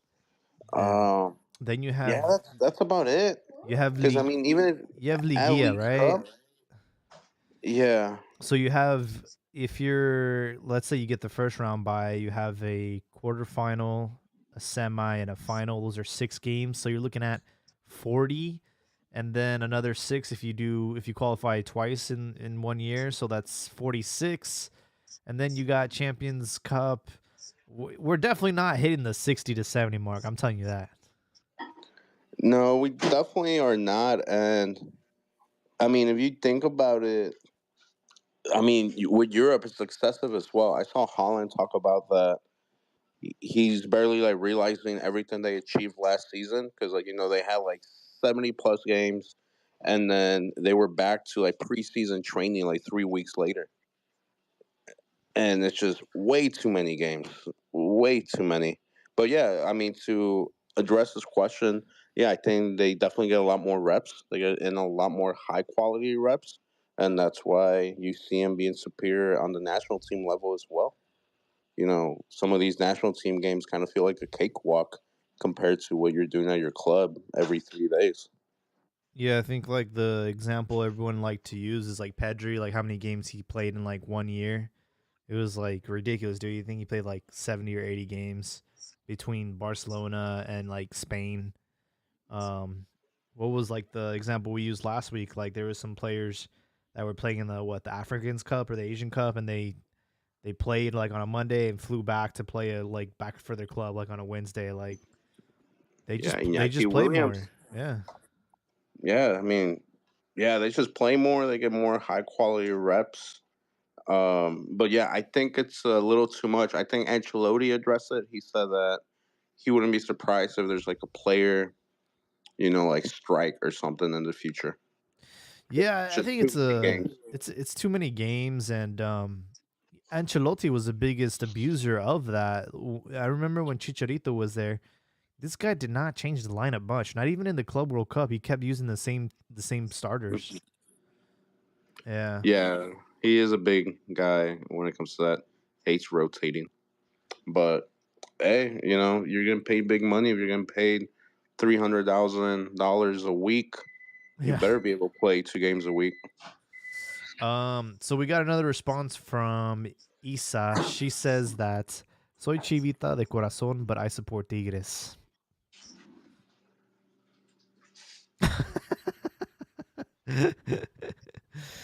I don't know how that makes sense, but like I said, more respect I to could you. see it. I could see it. It's like you grew up watching Chivas. Maybe your family's a big influence. Maybe they're all Chivas de corazón. But then you haven't seen Chivas win a title. So you start seeing who's winning titles consistently, and you start to have feelings towards Tigres. I don't know. Sounds like if you describe that as a relationship, it would be very bad. I don't know. I don't know about that It's one. like, Chivas is my wife, but Tigres is my mistress type of vibe. Yeah, I don't know. I'm gonna have to disagree with that one. Two Liga Mex teams. Hey, but not the first person to meet that does that. So more respect to you. But you had said, on that topic of the games, and Kevin Alvarez. That's what I saw. Kevin Alvarez from America. He came out and said that he didn't want to disappoint because it was his first tournament, and like they really were pushing for the championship. But he was saying that week in, week out, he was getting like injected 3 times a week just so he could play. Yeah, that's not uncommon. Yeah, I mean, like I understand, you make big money and you have to play, but can you imagine that? Like you got to get injected 3 times a week just so you can play on the weekends. I think like Yeah, a Luis lot of Suarez players. said the same thing. Like he has to get Yeah, injected Who just so he did? can play. Luis Suarez. Oh, wow. Yeah, and there's some players who have even said that after they retire, like their body's not the same. Like when they wake up in the morning, like Yeah, I mean, Batistuta, they he all almost lost his yeah. legs. They were gonna cut them off. Yeah, He was in pain. He couldn't. they all fight. They all play through the pain, dude. All of them. It's Yeah, crazy. Moncho Morales. he talked about that. He said he couldn't get up. He couldn't stand up. And he would even need shots to go to training, not just for games, but even for like the training sessions. Yeah, I mean, That's just think about the wear and tear on your body. yeah, that's crazy. I couldn't imagine getting shot up 3 times a week just so I could play, 20, 30, 40 minutes. I think Maradona was misunderstood. He was onto something. Yeah, you know who's onto something? I don't know. I think you spoke about it the last podcast. That billionaire that wants to do like an Olympic style, but with everybody's allowed to juice up. Oh, I would love that, dude. Yeah, I'd be a big fan of that. But I saw a hot take and it said two things are going to happen. Like these guys are going to break all the records possible, or they're going to have the same records that non-juice athletes have, and it's going to show us that technically players are already Yeah. juicing. We just don't know about it. Yeah, there was that documentary about the guy that sold all the steroids to like Barry Bonds and all those associated athletes. And he said like what he was doing was legal. Like that he found a way to like, you know, like a loophole. He wasn't necessarily injecting them, but he was giving them like the goods so they could do it themselves, right? So I think that's the part where he like found a loophole. But he says like all those dudes, like everybody was juicing. Like it's just that's how you shave seconds off of your track record. Like it's just everyone has to do some kind of like performance enhancing drugs. Will you be opposed to it in soccer? Um, yes, because I think in soccer it's more dangerous. Like on your heart. I think like we've already seen like I'm starting to see a lot more people like die on the pitch, bro. Like Mm. I remember when I grew up, the first player to die like on the pitch was Foe. He used to play for Man City. I think he was from Cameroon and he literally just like died on the pitch and that was like unheard of. But I feel like nowadays we've been seeing more and more players like that happen, not like die but like collapse. Like you saw that with Ericsson, right? In the Euro, that was scary. Mhm.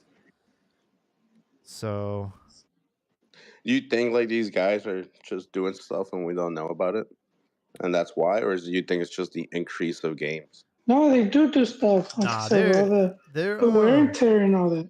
so I forgot what video I went on a random algorithm thing on YouTube and there was this guy who didn't want to like say any names, but he says that like I think like in Sweden, it's legal to like take this drug and it's kind of like chewing tobacco. I forgot the name of it, but it's like it gives you like it stimulates you. And he says that like 80 to 90% of like footballers do that drug. Oh, I think Dele Ali talked about it too. I believe it, and personally, I wouldn't be against it, like in the sense of people saying it's cheating, because if these players are getting shot up 3 times a week just to be able to play a game, I don't see any of that difference.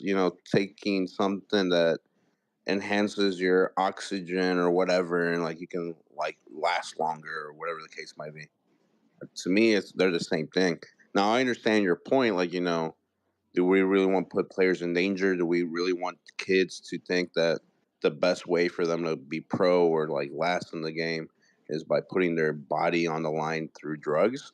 Not necessarily, but if everyone's doing it and if everyone's accepting of it, I wouldn't be against it.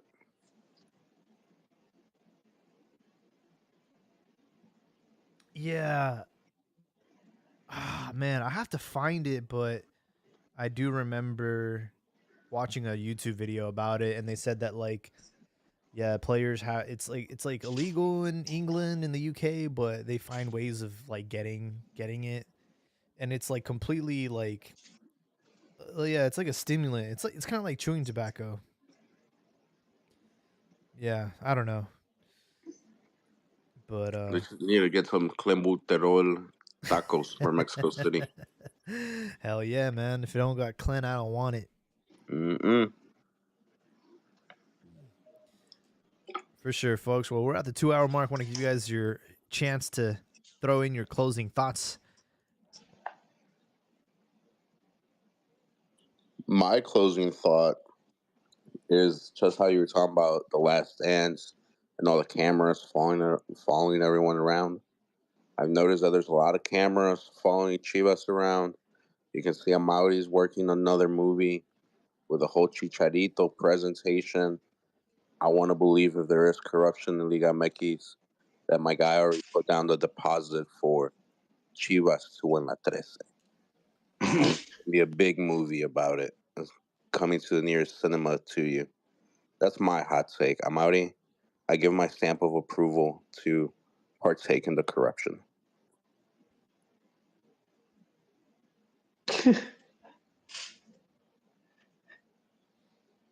Joel, what you got for me, man? uh, damn. No, nothing really, man. Nothing. Nothing much to add. I'll just say again that hot take. The whole. The whole mix got the games because of comments Trump made. Just seems too out there, man. Yeah, you need to text your guy. Send him an email. No, yeah. And like especially to think about it, a lot of those were made when he wasn't even the president. It's like just giving someone too much power. Hey, just approach him nicely. You don't want to be called a pendejo like Jaime.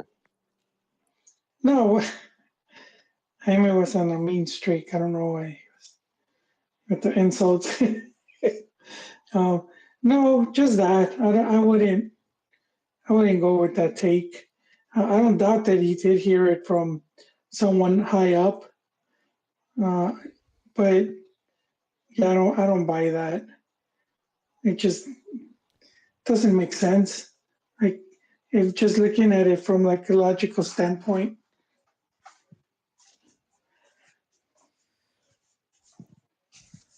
For sure, folks. Sorry, I was doing some digging, so I found it. It's called Snus. And the video is called "Why Are Footballers Addicted to Snus?" Highly recommend checking it out. Tifo Football, they're a YouTube channel. They do some really cool videos. I think they even did one about Liga MX. So yeah, check them out. Really interesting topics that they talk about. But yeah, I guess it's like one of those. It's kind of like chewing tobacco, and it like stimulates them, and like a lot of footballers use it. It's kind of like an unspoken thing. So what? They just last longer? I don't know, dude. It's like a little pouch, right? And you just put it in your mouth. Yeah. Mm-hmm. I'm gonna look into that. It sounds like what the Somalian pirates would chew on. They didn't have food. Sounds like one of those gas station rhino pills.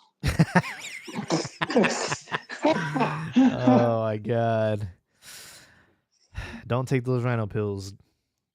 Instead, go to manscaped.com, get 20% off and free shipping with Cantina at checkout. That will do you much, much good in the bedroom. Speaking about the bedroom, Isa with one more comment before we wrap up tonight's episode. She said, I was in a relationship with a Tigres fan. That's all I'm going to say. It was a spicy relationship. Damn, it was so good that she still kept the allegiance. Most people would have said, fuck Tigres. She still kept the allegiance. Good job for that guy. You know what? He took care of business.